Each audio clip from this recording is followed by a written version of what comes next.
കരഞ്ഞ് രാത്രി 1 മണിക്കും 2 മണിക്കും ഇടയ്ക്ക് എൻ്റെ ചുറ്റും 1000 ട്യൂബ് ലൈറ്റ് കത്തുന്ന വെളിച്ചം. ആ വെളിച്ചം ഇങ്ങനെ കണ്ട് ഞാൻ എൻ്റെ ഹസ്ബൻഡിനെ വിളിച്ചു. അദ്ദേഹം എണീറ്റ് നോക്കി കതക് തുറന്നിട്ട്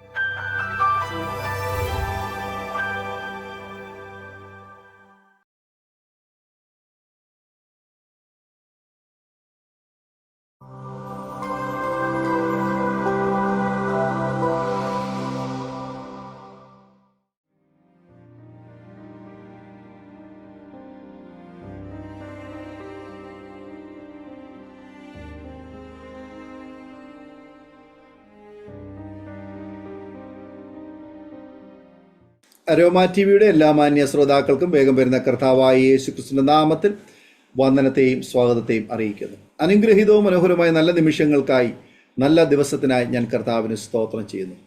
പ്രേക്ഷകരോടൊപ്പം ഇന്ന് നമ്മൾ ക്ഷണം സ്വീകരിച്ച് അനുഗ്രഹിക്കപ്പെട്ട ജീവിതാനുഭവം പങ്കുവയ്ക്കുന്നതിനായിട്ട് ജോയിൻ ചെയ്തിരിക്കുന്നത് കർത്താവിൻ്റെ വിലപ്പെട്ട ദാസി പ്രിയ രാധാകുട്ടി ആൻറ്റിയാണ്. കർത്താവിൻ്റെ ദാസി തൻ്റെ ജീവിതാനുഭവങ്ങൾ നമ്മോടൊപ്പം പങ്കുവയ്ക്കുമ്പോൾ നമുക്ക് ഏവർക്കും ശ്രദ്ധയോടെ കേൾക്കാം. നമുക്ക് ഏവർക്കും അനുഗ്രഹമായി തീരട്ടെ. നാം എല്ലാവരും പ്രാർത്ഥനയോടായിരിക്കുമ്പോൾ കർത്താവിൻ്റെ വിലപ്പെട്ട ദാസി പ്രിയ രാധ ആൻറ്റിയെ തികഞ്ഞ സ്നേഹത്തോടും ആദരവോടും കൂടി അരോമ ടിവിയുടെ പ്രേക്ഷകരോടൊപ്പം സമയം ചെലവഴിക്കുന്നതിനായിട്ട് ഞങ്ങൾ സ്വാഗതം ചെയ്തോളൂ. Praise Lord aunty. Praise Lord, praise Lord. എൻ്റെ പേര് രാധ. ഞാൻ ബോംബെയിൽ നിന്നാണ് ജോയിൻ ചെയ്തിരിക്കുന്നത്. എൻ്റെ വീട്ടിൽ എൻ്റെ ഹസ്ബൻഡുണ്ട്. എനിക്ക് 3 മക്കളുണ്ട്. മക്കള് 3 പേരും വിവാഹിതരായി. ഹല്ലേലൂയ. അവർ വിവിധ സ്ഥലങ്ങളിൽ കർത്താവിൻ്റെ വേലയോടുള്ള ബന്ധത്തിലായിരിക്കുന്നു. ഒരു മകള് സെക്യുലർ ജോബോടുകൂടെ UK ഞാൻ അരോമ TVയിൽ ഹല്ലേലൂയ എനിക്കിങ്ങനെ ഒരു അവസരം തന്ന സർവശക്തനായ ദൈവത്തിന് ഞാൻ 1000 നന്ദി അർപ്പിക്കുന്നു. അതുപോലെ ഇങ്ങനെ ഒരു വേദി എനിക്ക് ഒരുക്കി തന്ന അഭിഷിക്തനായ ഹല്ലേലൂയ പാസ്റ്റർ ദാനിയേൽ ജോൺ അവറുകൾക്കും ഇതിൻ്റെ പ്രേക്ഷകർക്കും ഹല്ലേലൂയ വേഗം വരുന്ന കർത്താവിൻ്റെ നാമത്തിൽ എൻ്റെ സ്നേഹവന്ദനം അറിയിക്കുന്നു. എൻ്റെ വീട് കുട്ടനാട്ടില്, കേരളത്തിൽ കുട്ടനാട്ടിലാണ്. Hallelujah, praise Lord. ഞാൻ 4 വശവും വെള്ളത്താൽ ചുറ്റപ്പെട്ട ഒരു ദ്വീപിലാണ് എൻ്റെ വീട്. എനിക്ക് അച്ഛനും അമ്മയും 7 ആങ്ങളമാരും ഉണ്ട്. ഞാൻ 8ാമത്തെ ഒരു പെണ്ണാണ്. എൻ്റെ അച്ഛനും അമ്മയും എൻ്റെ ആങ്ങളമാരും എല്ലാം മരണം വഴിയായി കടന്നുപോയി. ഇപ്പോൾ എൻ്റെ ആങ്ങളമാരുടെ മക്കളും കുടുംബങ്ങളും ഒക്കെ ഉള്ളൂ. അവരും വിവിധ സ്ഥലങ്ങളിലാണ്, ഗൾഫിലും UK ഒക്കെ ആയിട്ടാണ്. അപ്പൊ നാട്ടില് ആരും ഇല്ല. എന്നാൽ എൻ്റെ ബാല്യകാലം ഹല്ലേലൂയ വളരെ കഷ്ടവും വളരെ ദാരിദ്ര്യവും ഒക്കെയുള്ള ഒരു ചുറ്റുപാടായിരുന്നു. കാരണം എൻ്റെ അച്ഛൻ വലിയ മദ്യപാനിയായിരുന്നു. കൃഷിയാണ് അദ്ദേഹത്തിൻ്റെ ജോലി.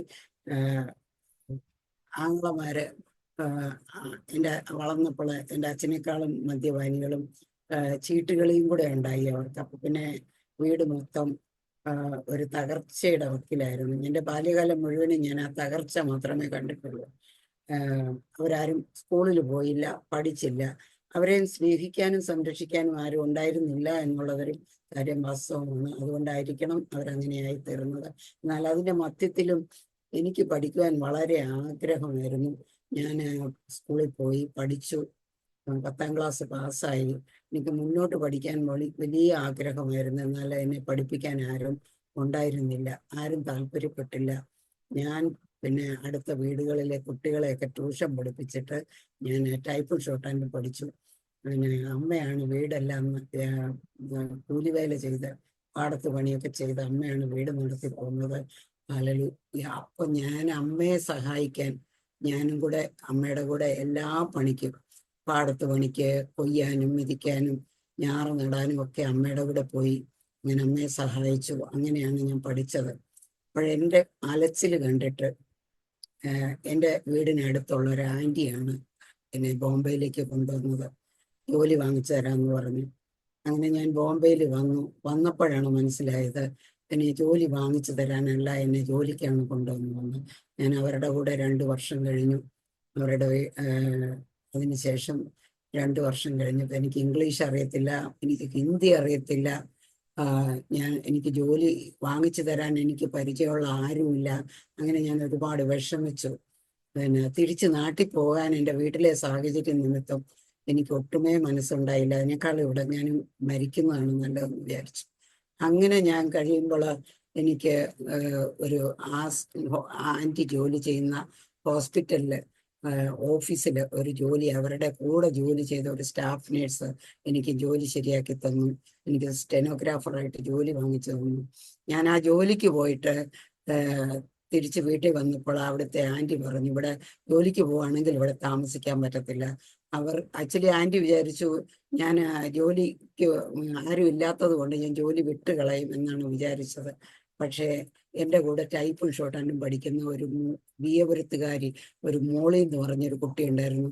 ആ കുട്ടി പറഞ്ഞു, നീ എൻ്റെ കൂടെ പോരെ, നീ ജോലി കളയണ്ട, കിട്ടിയ ജോലി നീ കളയണ്ട എന്ന് പറഞ്ഞു. അങ്ങനെ ആ കുട്ടി എന്നെ ഹല്ലേലൂയ അവരുടെ വീട്ടിൽ നിന്ന് കൂട്ടിക്കൊണ്ട് അവരുടെ വീട്ടിൽ പോയി. ഞാൻ ആ കുട്ടിയോട് കൂടെ ഒരു ദിവസം താമസിച്ചു. അവരുടെ വീട്ടിൽ അവരുടെ ആങ്ങളമാര് മാത്രമേ ഉണ്ടായിരുന്നുള്ളൂ. പിന്നെ അവിടെ എനിക്ക് താമസിക്കാൻ എനിക്ക് ബുദ്ധിമുട്ട് തോന്നി. ഞാൻ അവിടുന്ന് എൻ്റെ ജോലി ചെയ്യുന്ന ഓഫീസിൽ നിന്ന് ഒരു ലെറ്റർ മേടിച്ചുകൊണ്ട് ഒരു വിമൻസ് ഹോസ്റ്റലിൽ താമസിക്കാനായിട്ട് പോയി. അവിടെ ചെന്നപ്പോഴേ എൻ്റെ കൂടെ നാട്ടിൽ നിന്ന് ട്രെയിനിൽ വന്ന ഒരു കത്തോലിക്കക്കാരി ഒരു കുട്ടി ഉണ്ടായിരുന്നു. ഞാൻ എവിടെ ടെസ്റ്റിന് പോയാലും, ഞാൻ ബോംബെയിൽ വന്നിട്ട് ഒരുപാട് ടെസ്റ്റ് എഴുതി. റെയിൽവേ സർവീസ് കമ്മീഷൻ്റെതും എയർ ഇന്ത്യയുടെ ടെസ്റ്റ്, ബോംബെ ടെലിഫോൺസിന്റെ ടെസ്റ്റ്, ഇൻകം ടാക്സിലെ ടെസ്റ്റ്, എല്ലാ സ്റ്റെനോഗ്രാഫർക്ക് വേണ്ടിയിട്ട് ഞാൻ എല്ലായിടത്തും ടെസ്റ്റ് എഴുതി. അങ്ങനെ എൻ്റെ കൂടെ ടെസ്റ്റ് എഴുതാൻ വന്ന ഒരു കുട്ടി ഉണ്ടായിരുന്നു, ഒരു കത്തോലിക്ക കുട്ടി. അപ്പോൾ ആ കുട്ടിയെ ഞാൻ അവിടെ ആ ഹോസ്റ്റലിൽ കാണാനിടയായി തീർന്നു. അങ്ങനെ ഞാൻ ആ കുട്ടിയുമായിട്ട് ആ ഹോസ്റ്റലിൽ ഒരു മാസം കഴിഞ്ഞു. ആ റൂമിൽ തന്നെ എനിക്കൊരു ബ്രദർ സഭയിലുള്ള ഒരു കുട്ടി ഉണ്ടായിരുന്നു. ആ കുട്ടിയുടെ ചേച്ചി അമേരിക്കയിലായിരുന്നു നേഴ്സായിട്ട് ജോലി ചെയ്യുന്നത്. അപ്പൊ ഞങ്ങൾ 3 പേരും ഒരു റൂമിനകത്തായിരുന്നു. ഒരു മാസം ഞാൻ അവിടെ കഴിഞ്ഞുള്ളൂ. അവിടെ ഫുഡ് വളരെ മോശമായിരുന്നു. ഒരു നേരമേ ഫുഡുള്ളൂ. ആ ഒരു നേരമുള്ള ഫുഡും ഈ കരിഞ്ഞ ചപ്പാത്തിയും പുഴുവുള്ള വെണ്ടയ്ക്കായും ഒക്കെ ആയിരുന്നു. മലയാളികളുടെ ഹോസ്റ്റലായിരുന്നു. എന്നിട്ടും വളരെ ബുദ്ധിമുട്ട് ആഹാരത്തിന് വേണ്ടി അനുഭവപ്പെട്ടു. അപ്പൊ ഒരു മാസം കഴിഞ്ഞപ്പോഴത്തേക്ക് എൻ്റെ കൂട്ടുകാരികൾ പറഞ്ഞു, നമുക്കിവിടെ താമസിക്കാൻ പറ്റത്തില്ല, നമുക്കൊരു റൂം വാടകയ്ക്ക് എടുത്ത് സ്വയം ഫുഡ് കുക്ക് ചെയ്ത് കഴിക്കാം എന്ന് പറഞ്ഞിട്ട് ഡിഫൻസ് കോളനിയിൽ ഒരു റൂം വാടകയ്ക്ക് എടുത്ത് ഞങ്ങൾ 3 പേരും ഇവിടെ താമസിക്കാൻ തുടങ്ങി. അങ്ങനെ താമസിക്കാൻ തുടങ്ങി. ഒരു മാസം ആയപ്പോഴത്തേക്ക് എൻ്റെ ജോലി ലീവ് വേക്കൻസി ആയിരുന്നു. എൻ്റെ ജോലി അങ്ങ് പോയി. ജോലി പോയി കഴിഞ്ഞിട്ട് എനിക്ക് വളരെ വിഷമം തോന്നി. എനിക്ക് വാടക കൊടുക്കാനും ചെലവിന് കൊടുക്കാനും എനിക്ക് പൈസ ഇല്ല, എനിക്ക് വസ്ത്രമില്ല, എനിക്ക് വളരെ വിഷമമായിരുന്നു. ആരും സഹായിപ്പാനില്ല. ഞാൻ പിന്നെ ടൈംസ് ഓഫ് ഇന്ത്യക്കകത്ത് അഡ്വർടൈസ്മെന്റ് നോക്കി ഒരു ജോലി കണ്ടുപിടിച്ചു. ഒരു 100 രൂപ മാസം ശമ്പളം. ഞാൻ ഒരു വർഷം ആ ജോലി ചെയ്തു. ഞാൻ സ്റ്റെനോഗ്രാഫറായിട്ട് ഒരു അഡ്വക്കേറ്റിന്റെ ഓഫീസിൽ ജോലി ചെയ്തു.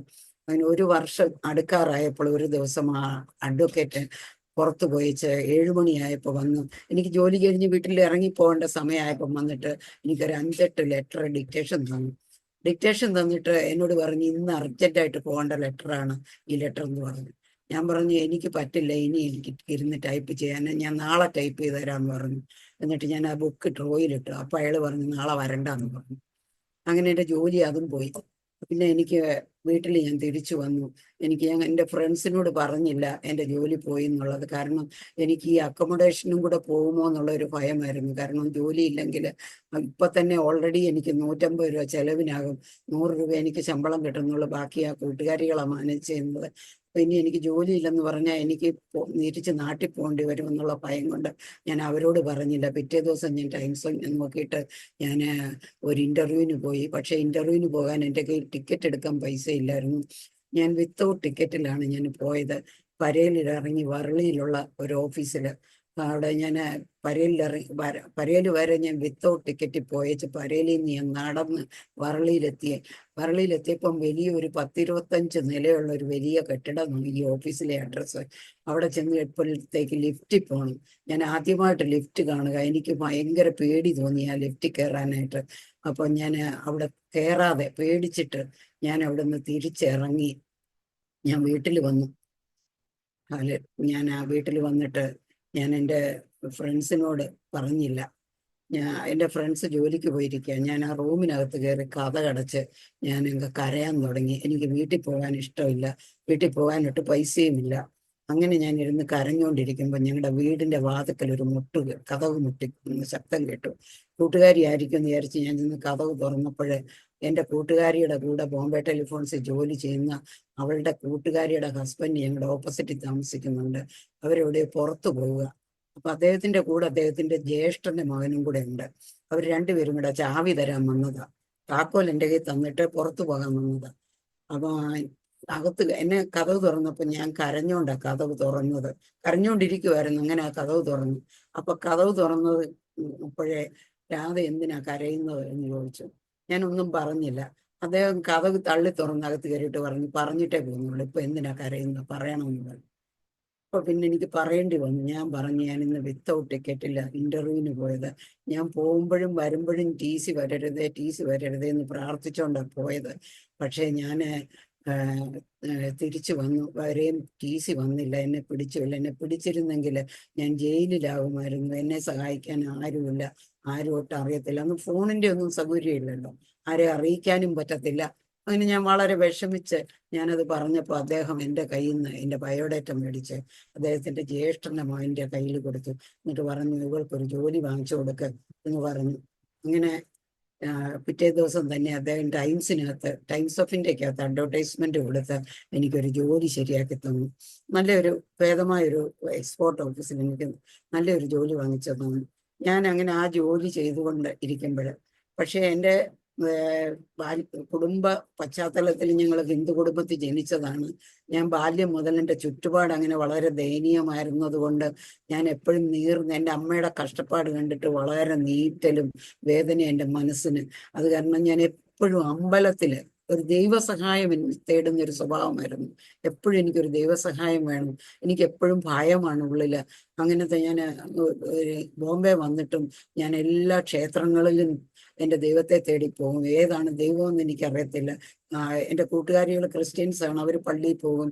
ഞാൻ എല്ലാ ക്ഷേത്രങ്ങളിലും പോകും. അങ്ങനെയായിരുന്നു എൻ്റെ ജീവിതശൈലി. എന്നിട്ട് ഞാൻ ഇന്റർവ്യൂവിന് പോകുമ്പോഴും ഏതെങ്കിലും ഹനുമാൻ ടെമ്പിൾ കണ്ടാൽ അവിടെ പോയി ഞാൻ കൈകൂപ്പി പ്രാർത്ഥിക്കും. അങ്ങനെ ശീലമായിരുന്നു. എന്നിട്ട് ഹല്ലേലൂയ. പക്ഷെ ഞാൻ കണ്ടെത്തിയില്ല. ഞാൻ 29 വയസ്സ് വരെ ഞാൻ പോകാത്ത ക്ഷേത്രങ്ങളൊന്നും ബാക്കിയില്ല. ശബരിമലയിലും മണ്ണാർശാല എന്ന് പറയുന്ന സർപ്പങ്ങളുടെ ക്ഷേത്രമാണ്. അവിടെ എല്ലാം എൻ്റെ അമ്മ എന്നെ കൊണ്ടുപോകും. എനിക്ക് ഭയങ്കര ഇഷ്ടം അമ്പലത്തിൽ പോകുന്നത്. ദൈവത്തിന്റെ സഹായം തേടി പോവുക. ആരെൻ്റെ കുടുംബം രക്ഷിക്കും, എൻ്റെ അമ്മയെ രക്ഷിക്കും എന്നൊക്കെയുള്ള വിചാരത്താലാണ് ഈ പോകുന്നത്. എന്നാൽ ഞാൻ ഒരിക്കലും കണ്ടെത്തിയില്ല. 29 വയസ്സായപ്പോഴാണ് ഞാൻ ഈ ദൈവത്തെ കണ്ടുമുട്ടിയത്. എൻ്റെ വിവാഹത്തിന് ശേഷം. എൻ്റെ വിവാഹത്തെ കുറിച്ചാണ് പറയുന്നത്. ഈ ജോലി കിട്ടിയിട്ട് ഒരു സർട്ടൻ മന്ത്സ് കഴിഞ്ഞപ്പോഴത്തേക്ക് എനിക്ക് ജോലി വാങ്ങി തന്ന ആള് തന്നെ എന്നെ കല്യാണം കഴിക്കാൻ താല്പര്യപ്പെട്ടു, ചോദിച്ചു. അപ്പോഴേ ഞാൻ എൻ്റെ ബ്രദേഴ്സ് ഈ 2 വർഷമായിട്ട് ഞാൻ കഴിച്ചു കിടക്കുന്നു, ഞാൻ എന്തെങ്കിലും ആഹാരം കഴിക്കുന്നു, എനിക്ക് വസ്ത്രമുണ്ടോ, ഈ കാലത്ത് ഒരിക്കലും ആരും ചോദിച്ചിട്ടില്ല. അച്ഛനും ചോദിച്ചിട്ടില്ല, ആങ്ങളമാരും ചോദിച്ചിട്ടില്ല. അവർക്ക് മദ്യപിക്കണം എന്നുള്ള ഒരേ ഒരു ആഗ്രഹം, ചീട്ട് കളിക്കണം എന്നുള്ള ഒരേ ഒരു ആഗ്രഹം, അല്ലാതെ മറ്റൊന്നിനെ കുറിച്ചും വിചാരവും ചിന്തയില്ലാത്തവരാ. അതുകൊണ്ട് ഞാൻ ആരോടും എൻ്റെ ആഗ്രഹങ്ങളോ എൻ്റെ ആവശ്യങ്ങളോ ഒന്നും പറയാറില്ല. അതുകൊണ്ട് ഞാൻ ഈ വിവാഹത്തിന് സമ്മതിച്ചു. അങ്ങനെ എൻ്റെ വിവാഹം നടന്നു. ഞങ്ങൾ രണ്ടാളും കൂടി ഒരു ചെറിയ വീടെടുത്ത് ഞങ്ങൾ മുള്ളണ്ടെന്ന് പറയുന്ന ഒരു സ്ഥലത്ത് താമസമായി കഴിഞ്ഞപ്പോഴാണ് എനിക്ക് മനസ്സിലായത് എൻ്റെ ഹസ്ബൻഡ് എന്നെക്കാളും വളരെ കഷ്ടപ്പെട്ടും വളരെ ബുദ്ധിമുട്ടിലും കഴിയുന്ന ഒരു കുടുംബത്തിലെയാണ്. ഒരുപാട് പ്രാരബ്ധങ്ങളുള്ള മനുഷ്യനാണ്. പക്ഷേ പ്രാരബ്ധങ്ങളെല്ലാം ഉണ്ടെങ്കിലും എൻ്റെ ആങ്ങളമാരുടെ കൂട്ടോ എൻ്റെ അച്ഛൻ്റെ കൂട്ടോ അല്ല, വളരെ സൽഗുണനായ ഒരു മനുഷ്യനാണ്. ഒരു ദുർഗുണങ്ങളും ഇല്ലാത്ത, രക്ഷിക്കപ്പെടാത്തപ്പോഴും യാതൊരു ദുർഗുണവും ദുർശീലവും ഇല്ലാത്ത ഒരാളാണ്. എനിക്ക് അത് മതിയായിരുന്നു. സമാധാനത്തോടെ ഒന്നും കഴിച്ചില്ലെങ്കിലും സമാധാനത്തോടെ കിടന്നുറങ്ങാൻ പറ്റുന്ന ഒരു കുടുംബജീവിതമായിരുന്നു. ഹല്ലേലൂയ. ഞാൻ എൻ്റെ ഹല്ലേലൂയ സഹോദരങ്ങളെ, അദ്ദേഹത്തിന്റെ എല്ലാ കടപ്പാടുകളും 3 സഹോദരങ്ങളെ കല്യാണം കഴിക്കണമായിരുന്നു. അനുജനുണ്ടായിരുന്നു ജോലിക്ക്, അവരെ എല്ലാം കൊണ്ടുവന്നു. അവർക്ക് ജോലിയായി സഹോദരങ്ങളെ കെട്ടിച്ചു വിട്ടു. അതിലെല്ലാം ഞങ്ങൾ ഒന്നിച്ച് എല്ലാ കാര്യങ്ങളും നിർവഹിച്ചു.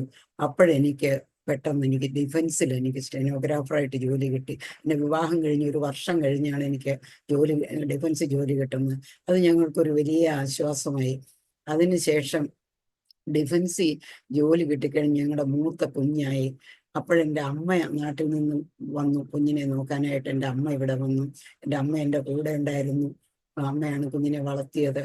അപ്പൊ ഞങ്ങൾക്ക് താമസിക്കാൻ വീടില്ല. ഇളയ നാത്തൂനെ കെട്ടിച്ചു വിടാൻ വേണ്ടി ഞങ്ങളുടെ വീട് വിറ്റിട്ടാണ് നാത്തൂനെ കെട്ടിച്ചു വിട്ടത്.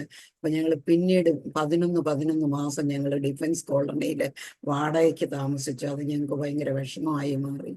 കുഞ്ഞിനെ സ്കൂളിൽ വിടാൻ സമയമായി. അപ്പോഴത്തേക്ക് ഞങ്ങൾ മുള്ളണ്ടിൽ ഹസ്ബൻഡ് കോൺവെന്റിൽ പഠിച്ചതാ. അദ്ദേഹത്തിന് കുഞ്ഞിനെ ഗേൾസ് കോൺവെന്റിൽ പഠിപ്പിക്കണം പറഞ്ഞ് മുള്ളണ്ടിൽ ഒരു സെന്റ് മേരീസ് കോൺവെന്റ് ഉണ്ട്. അതിനടുത്ത് ഞങ്ങൾ ഒരു ചെറിയ വീട് വിലയ്ക്ക് വാങ്ങിച്ചു. ഒരു ചാല്, ഒരു 1 റൂം 10x10 ഒരു ചാല് ഞങ്ങൾ 10,000 രൂപ പലിശക്ക് എടുത്തിട്ട് ഒരു വീട് വിലയ്ക്ക് വാങ്ങിച്ചു. കാരണം ഈ കടപ്പാടുകളൊക്കെ നിർവഹിച്ചതെല്ലാം പലിശയ്ക്ക് കടമെടുത്തിട്ട്. അതുകൊണ്ട് ഞങ്ങൾ സാമ്പത്തികമായി വളരെ ഞെരുക്കം അനുഭവിക്കുന്ന അവസ്ഥയാണ്. അപ്പൊ ഈ വീട് ഞങ്ങൾ വിലയ്ക്ക് വാങ്ങിച്ച് ഷിഫ്റ്റ് ചെയ്ത് കുഞ്ഞിന് അഡ്മിഷനും വാങ്ങിച്ചു. അഡ്മിഷൻ വാങ്ങിച്ചു കഴിഞ്ഞപ്പോൾ കോർട്ടിൽ നിന്ന് ഞങ്ങൾക്ക് ഒരു നോട്ടീസ് വന്നു, ഞങ്ങൾക്ക് വീട് വിറ്റത് ഒരു വാടകക്കാരനാണ്, ഓണറല്ല. അതുകൊണ്ട് ഞങ്ങൾക്ക് വീട് വെക്കേറ്റ് ചെയ്ത് കൊടുക്കണം. അങ്ങനെ ഞങ്ങൾ വളരെ വിഷമത്തിലിരിക്കുമ്പോൾ എൻ്റെ ഹസ്ബൻഡിന് 2 കിഡ്നി ഡാമേജായി, ലിവർ കംപ്ലീറ്റ് ഡാമേജായി, യൂറിന് പകരം ബ്ലഡാണ് പോകുന്നത്. ഞങ്ങൾ വളരെ മാനസികമായ ഒരു തകർന്ന അവസ്ഥയായി. അദ്ദേഹം ബോംബെ ഹോസ്പിറ്റലിൽ ട്രീറ്റ്മെന്റ് എടുക്കാൻ തുടങ്ങി. ഡയഗ്നോസിസ് കഴിഞ്ഞു. റിപ്പോർട്ട് കിട്ടുന്ന ദിവസം അദ്ദേഹം പറഞ്ഞു, ഇന്ന് അത് 1983 ജൂലൈ 7 മൺഡേ. എന്നോട് പറഞ്ഞു, നീ പോയി റിപ്പോർട്ട് മേടിക്ക്, ഞാൻ ഇന്ന് വർക്കേഴ്സിന് സാലറി കൊടുക്കുന്ന ദിവസം. അദ്ദേഹം ടൈം ഓഫീസ് ഇൻചാർജായിട്ട് ജോലി ചെയ്യുന്ന സമയം ഞാൻ ഓഫീസിൽ പോയിട്ട് വന്ന് തിരിച്ചു വരാം, നീ പോയി റിപ്പോർട്ട് മേടിക്കെന്ന് പറഞ്ഞു. ഹല്ലേലൂയ. ഞാൻ എന്നിട്ട് ഹോസ്പിറ്റലിൽ പോയി റിപ്പോർട്ട് വാങ്ങിച്ച് ഡോക്ടറെ കണ്ടു. ഡോക്ടറെ ഹസ്ബൻഡിനെ എപ്പോൾ കൊണ്ടുവരണമെന്ന് ചോദിച്ചു. അപ്പൊ ഡോക്ടർ പറഞ്ഞു, നീ വിദ്യാഭ്യാസം ഉണ്ടല്ലോ, നീ എനിക്ക് നിന്നോട് സംസാരിക്കാനുണ്ടെന്ന് പറഞ്ഞു. അങ്ങനെ അദ്ദേഹത്തിന്റെ മുന്നേ കിടന്ന കസേരയിൽ എന്നെ ഇരിക്കാൻ പറഞ്ഞു. ഞാൻ ഇരുന്ന് കഴിഞ്ഞിട്ട് ഡോക്ടർ എന്നോട് ആ റിപ്പോർട്ട് വാങ്ങിച്ച് അതിനകത്തുനിന്ന് റിപ്പോർട്ട് പുറത്തെടുത്തിട്ട് അതിലൊരു എക്സ്റേ കാണിച്ചിട്ട് പറഞ്ഞു, ഇത് അദ്ദേഹത്തിന്റെ ലിവറാണ്, കംപ്ലീറ്റ് വൈറ്റ് പാച്ചസ് ആണ്, ഇത് ഫങ്ഷനേ അല്ല. വേറൊരു എക്സ്റേ എടുത്തിട്ട് കാണിച്ചിട്ട് പറഞ്ഞു, ഇത് അദ്ദേഹത്തിന്റെ കിഡ്നിയുടെയാണ്, 2 കിഡ്നിയും 100% ഡാമേജ് ആണ്, ഇത് ഒട്ടും വർക്ക് ചെയ്യുന്നില്ല എന്ന് പറഞ്ഞു. ഇനി നീ പറ, ഞങ്ങൾ എന്ത് ചെയ്യാൻ പറ്റും? ഞങ്ങൾക്കൊന്നും ചെയ്യാൻ പറ്റത്തില്ല, ഹി വിൽ നോട്ട് സർവൈവ് എന്ന് പറഞ്ഞു. അത്രയും പറഞ്ഞിട്ട് അദ്ദേഹം രക്ഷപ്പെടത്തില്ല എന്ന് പറഞ്ഞിട്ട് എൻ്റെ കയ്യിൽ റിപ്പോർട്ട് തിരിച്ചു തന്നു. ആ ഡോക്ടർ എൻ്റെ മുന്നിൽ നിന്ന് എഴുന്നേറ്റ് പോവുകയും ചെയ്തു. എനിക്ക് അത് കേട്ടപ്പോഴെൻ്റെ ഈ ഭൂമി എൻ്റെ കാലിൻ്റെ കീഴേ കൂടെ ഉരുണ്ടു പോകുന്ന പോലെ എനിക്ക് ഫീലിംഗ് ആയിരുന്നു. എനിക്ക് തല കറങ്ങി പോകണം, എനിക്ക് നിൽക്കാൻ മേല. കാരണം ഞാൻ കാലിൽ ഒരു സുരക്ഷിതത്വം, ഒരു കംഫർട്ട് എൻ്റെ ജീവിതത്തിൽ അനുഭവിച്ച എൻ്റെ വിവാഹത്തിന് ശേഷമാണ്. എനിക്ക് ആരെങ്കിലും ഉണ്ടെന്ന് തോന്നിയതും അതിന് ശേഷം മാത്രമാണ്. എൻ്റെ ഹസ്ബൻഡ് എനിക്ക് നഷ്ടമായാൽ എനിക്ക് പിന്നീട് ഒരു അനാഥത്വ ജീവിതം, എൻ്റെ പഴയ അനാഥത്വം എനിക്കിനി അനുഭവിക്കാൻ കഴിയത്തില്ല. ഞാൻ അദ്ദേഹത്തിന് മുന്നമേ ഞാൻ എൻ്റെ ജീവന അവസാനിപ്പിക്കുമെന്ന് പറഞ്ഞ് ഞാൻ ഹോസ്പിറ്റലിൽ നിന്ന് ഇറങ്ങി VT സ്റ്റേഷനിൽ വന്ന് ആദ്യം വരുന്ന ട്രെയിനിൻ്റെ മുന്നേ എടുത്ത് ചാടുക എന്ന് പറഞ്ഞ ആ നിർണയത്തോടുകൂടെ തന്നെ ഞാൻ ആ റിപ്പോർട്ടുമായിട്ട് നടന്ന് ആ ക്രോസ് മൈതാനത്തിൽ കൂടെ നടന്നു വരിക. അതിൻ്റെ പകുതി മധ്യത്തിലെത്തിയപ്പം ഞാൻ നല്ല ലൗഡ് വോയിസിൽ ഞാൻ കേൾക്കുക, യേശു ക്രിസ്തു രോഗികളെ സൗഖ്യമാക്കും. ഞാൻ തിരിഞ്ഞു നോക്കി, എൻ്റെ പുറകിലൊരു മനുഷ്യനില്ല, എൻ്റെ മുന്നിലൊരു മനുഷ്യനില്ല. ഇതാരാണ് പറഞ്ഞത്? എനിക്കും ഡോക്ടർക്കും മാത്രമേ അറിയത്തുള്ളൂ അദ്ദേഹം മരിക്കാൻ പോവുകയാണെന്ന്. എനിക്ക് മനസ്സിലായി ഇത് യേശു ക്രിസ്തുവാ പറഞ്ഞതെന്ന്. ഞാൻ ആ മൈതാനത്ത് നിന്നുകൊണ്ട് പറഞ്ഞു, യേശുവേ, എൻ്റെ ഹസ്ബൻഡിനെ സൗഖ്യമാക്കിയാൽ എൻ്റെ ജീവകാലം മുഴുവനും ഞാൻ യേശുവിൽ വിശ്വസിക്കും. എനിക്ക് അത്രയേ പറയാൻ അറിയത്തുള്ളൂ, മറ്റൊന്നും എനിക്കറിയത്തില്ല. ഞാൻ അത് പറഞ്ഞ നിമിഷം തന്നെ എൻ്റെ ഉള്ളിൽ ഒരു വലിയ സമാധാനം, വലിയൊരു സന്തോഷം നിറഞ്ഞ ഒരവസ്ഥ. ഞാൻ പെട്ടെന്ന് ട്രെയിനിൽ കയറി. ഞാനപ്പോൾ ട്രെയിനിൽ കയറിയപ്പോഴേ എൻ്റെ കൂട്ടുകാരികൾ 2 പേരും പ്രാർത്ഥിക്കുമ്പോൾ പാടുന്നൊരു പാട്ട് എനിക്ക് ഓർമ്മ വന്നു. സിയോൻ സഞ്ചാരി ഞാൻ യേശുവിൽ ചാരി ഞാൻ എന്നുള്ളൊരു പാട്ട് എൻ്റെ ഉള്ളിൽ ഇങ്ങനെ വന്നു. ഞാൻ ആ പാട്ട് വീട്ടിലെത്തും വരെ പാടിക്കോണ്ട് ഞാൻ വീട്ടിലെത്തി ആ റിപ്പോർട്ടെല്ലാം കൊണ്ട് കബോർഡിൽ വെച്ചു. അപ്പൊ എനിക്കൊരു ഭയങ്കര ഒരു മാറ്റം എൻ്റെ ഉള്ളിൽ വന്നു. എനിക്ക് എൻ്റെ ഓർണമെന്റ്സ് എല്ലാം ഭയങ്കര വെറുപ്പ് തോന്നി. ഞാൻ എൻ്റെ കാതിലെ ജിമുക്കിയും എൻ്റെ മാലയും വളയും മോതിരം എല്ലാം ഊരി കബോർഡിനകത്ത് വെച്ചു. എനിക്കൊന്നും വേണ്ട, എനിക്ക് ലൗകികമായതൊന്നും വേണ്ട. എനിക്ക് ആ ശബ്ദം കേട്ടത് പിന്നെ എൻ്റെ ഉള്ളിൽ കംപ്ലീറ്റ് അങ്ങ് മാറി. എൻ്റെ ഉള്ളിൽ സന്തോഷം. ഞാൻ അവിടെ കട്ടിലേൽ ഇരുന്നു കൊണ്ട് ഞാൻ വീട്ടിൽ വന്നപ്പോഴത്തേക്ക് അമ്മ കുഞ്ഞുങ്ങളെയും കൊണ്ട് 2-3 വീടിനപ്പുറത്ത് പുതിയതായിട്ട് TV ഇറങ്ങിയ സമയമാണ്, TV കാണാൻ പോയിരിക്കും. ഞാൻ ആ കട്ടിലേൽ ഇരുന്നും കൊണ്ട് കണ്ണടച്ചുകൊണ്ട് ആ കേട്ട ശബ്ദം ആ മൈതാനത്ത് കേട്ട ശബ്ദത്തിലേക്ക് ശ്രദ്ധിച്ചുകൊണ്ട് ഞാനിങ്ങനെ ഇരുന്നു. ഞാനിങ്ങനെ ഇരിക്കുമ്പോൾ എൻ്റെ മുന്നിൽ കറുത്ത ബൈൻഡുള്ള ബൈബിൾ എൻ്റെ കൂട്ടുകാരികളുടെ കയ്യിൽ ഞാൻ കണ്ടിട്ടുണ്ട്. കൂടാതെ എൻ്റെ കല്യാണത്തിന് മുമ്പ് എൻ്റെ കൂട്ടുകാരി എനിക്കൊരു ബൈബിൾ ഗിഫ്റ്റ് തന്നു. പക്ഷെ ഞാനത് ഒരിക്കലും ടച്ച് ചെയ്തിട്ടില്ല. എൻ്റെ ദൈവം അമ്പലത്തിലായിരിക്കുന്നേ. എനിക്ക് ഇതിനകത്ത് ദൈവം ഉണ്ടെന്നോ യേശു എല്ലാവരുടെയും ദൈവമാണെന്നോ യേശു ഇങ്ങനെ അത്ഭുതം ചെയ്യുന്നെന്നൊന്നും എന്നോട് ആരും പറഞ്ഞിട്ടില്ല, ഞാൻ കേട്ടിട്ടുമില്ല, എനിക്കൊട്ട് അറിയത്തുമില്ല. ഞാൻ എന്നിട്ട് ഈ ബൈബിള് കണ്ടപ്പോഴത്തേക്ക് ഞാനൊരു പിന്നെയും കണ്ണ് തുറക്കും, പിന്നെയും കണ്ണടയ്ക്കും. ഞാൻ എന്നിട്ട് പിന്നെയും കണ്ണടയ്ക്കുമ്പോൾ ഈ ബൈബിൾ എൻ്റെ മുന്നിൽ എനിക്ക് മനസ്സിലായി യേശു എന്നോട് സംസാരിക്കുകയാണ് ഈ ബൈബിള് വായിക്കണമെന്ന്. ഞാൻ പെട്ടെന്ന് 5-6 വർഷങ്ങൾക്ക് മുമ്പ് ഏതോ ബുക്കിനടിയിൽ സൂക്ഷിച്ചു വെച്ചിരുന്ന ബൈബിള് ചെന്ന് തപ്പിയെടുത്തുകൊണ്ടൊന്ന് പൊടി തുടങ്ങി ഞാനത് നിവർത്തപ്പോൾ മത്തായി സുവിശേഷം 6-ാം അധ്യായത്തിൽ കർത്താവ് ശിഷ്യന്മാരെ പ്രാർത്ഥിക്കാൻ പഠിപ്പിക്കുന്ന ആ ഭാഗമാകേണ്ടത് ഞാനൊരു 5-6 പ്രാവശ്യം വായിച്ച് പ്രാർത്ഥിച്ചു. എന്നിട്ട് ഓരോ പേജും ഞാനിങ്ങനെ ഇങ്ങനെ മാറ്റി മാറ്റി ഞാൻ വായിച്ച് അവിടെ ഒരേ ഇരിപ്പിലിരുന്ന് ഞാൻ വായിക്കാൻ തുടങ്ങി. ആർത്തിയോടെ ഞാൻ ബൈബിള് വായിക്കാൻ തുടങ്ങിയത് അന്നാണ്. ഞാൻ വായിക്കുമ്പോൾ അതിനകത്ത് കർത്താവ് ജന്മനാൽ കുരുടരായവർക്ക് കാഴ്ച കൊടുത്തു, മുടന്തരായവർക്ക് സൗഖ്യം കൊടുത്തു, മരിച്ചവരെ ഉയർപ്പിച്ചു, 5 അപ്പം കൊണ്ട് 5000-ത്തെ പോഷിപ്പിച്ചു. ഇതെല്ലാം അത്ഭുതങ്ങൾ തന്നെ എനിക്ക് തോന്നി. അത് ഞാൻ വായിച്ചുകൊണ്ടിരിക്കുമ്പോൾ എൻ്റെ അമ്മ മക്കളുമായിട്ട് കയറി വന്നു. എൻ്റെ അമ്മ നോക്കിയപ്പോൾ ഞാൻ കാതിലുമില്ല കഴുത്തിലുമില്ല, ഞാൻ ബൈബിള് വായിക്കുന്നത് കേട്ടു. അമ്മ വഴക്ക് തുടങ്ങി, ഭയങ്കര ലഹള വീട്ടില്. അത് കേട്ടോണ്ട് എൻ്റെ ഹസ്ബൻഡും കയറി വന്നു. എൻ്റെ ഹസ്ബൻഡ് കയറി വന്നിട്ട് അപ്പൊ അകത്തോട്ട് കയറി വരാൻ അമ്മ സമ്മതിച്ചില്ല. അമ്മ പുറത്ത് എന്നിട്ട് പറഞ്ഞു, അവള് വന്ന ഉടനെ ഇവിടെ കാതും കഴുത്തും ഒന്നുമില്ല, ബൈബിള് വായിച്ചുകൊണ്ടിരിക്കുകയാണ്, ആരോ പെന്തക്കോസുകാര് വന്ന് അവളെ ബ്രെയിൻ വാഷ് ചെയ്തെന്നാ തോന്നുന്നേ എന്ന് പറഞ്ഞു. എൻ്റെ ഹസ്ബൻഡ് വന്ന പാടെ ആ ബ്രീഫ് കേസ് കൊണ്ടുവന്ന് അകത്തോട്ടൊരൊറ്റ എറിഞ്ഞേച്ച് എന്നോട് മിണ്ടാതെ ഇറങ്ങിപ്പോയി.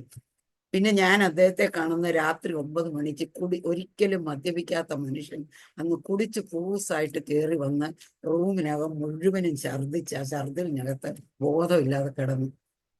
അപ്പോഴത്തേക്ക് അമ്മ ഒന്നും ആഹാരം ഉണ്ടാക്കിയില്ല, അമ്മ എങ്ങനെയാ കയറി കിടന്നുറങ്ങി.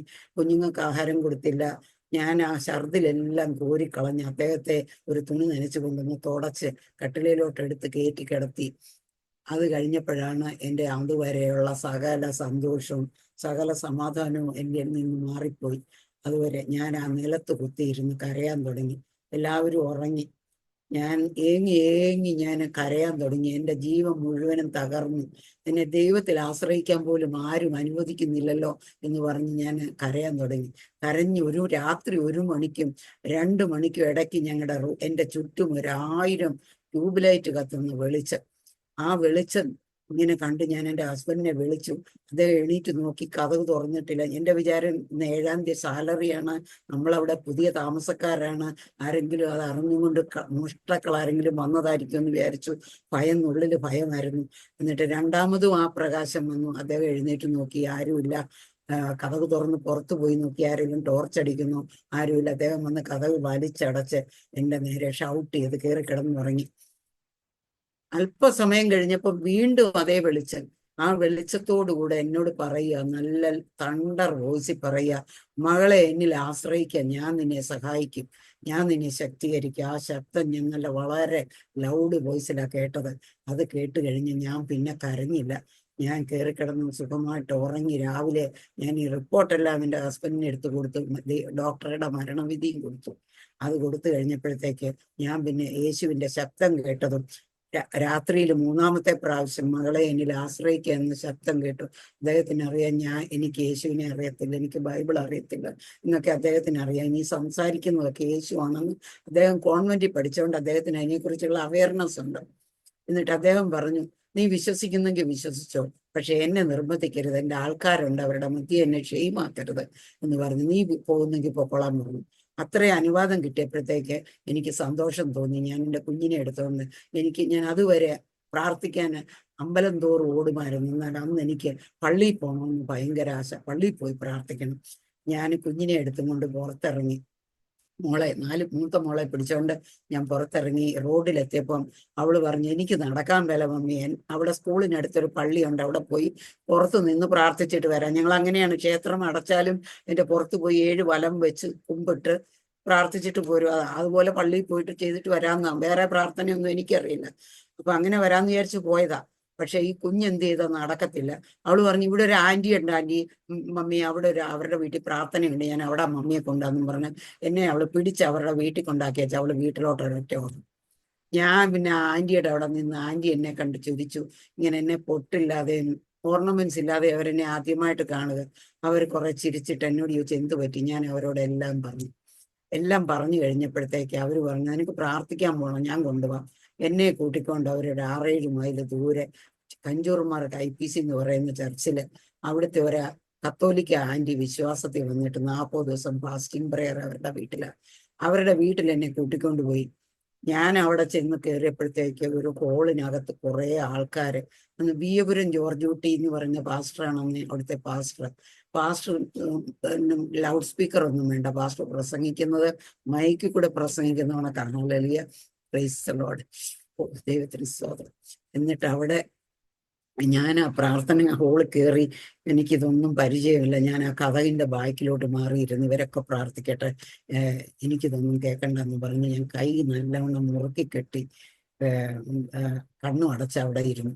ഒരു 10 മിനിറ്റ് ആയി കാണും. അപ്പോഴത്തേക്ക് ഒരു സൂര്യഗോളം പോലെ വലിയൊരു അഗ്നിഗോളം എൻ്റെ നേരെ വരുന്നത് കണ്ടു. അത് വന്ന് എൻ്റെ മേൽ അങ്ങോട്ട് പതിച്ചു. ഞാൻ കൈ അഴിച്ചിട്ട് അവിടെ ഇരുന്ന സകലരെക്കാളും ശക്തിയോടെ ഞാൻ പ്രാർത്ഥിക്കാൻ തുടങ്ങി.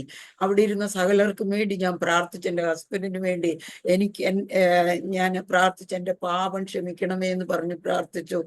ആ 1 മണിക്കൂറിന്റെ ശക്തി അങ്ങോട്ട് എന്നിൽ നിന്ന് വിട്ടുമാറി വരുന്നവരും ഞാൻ പ്രാർത്ഥിച്ചു.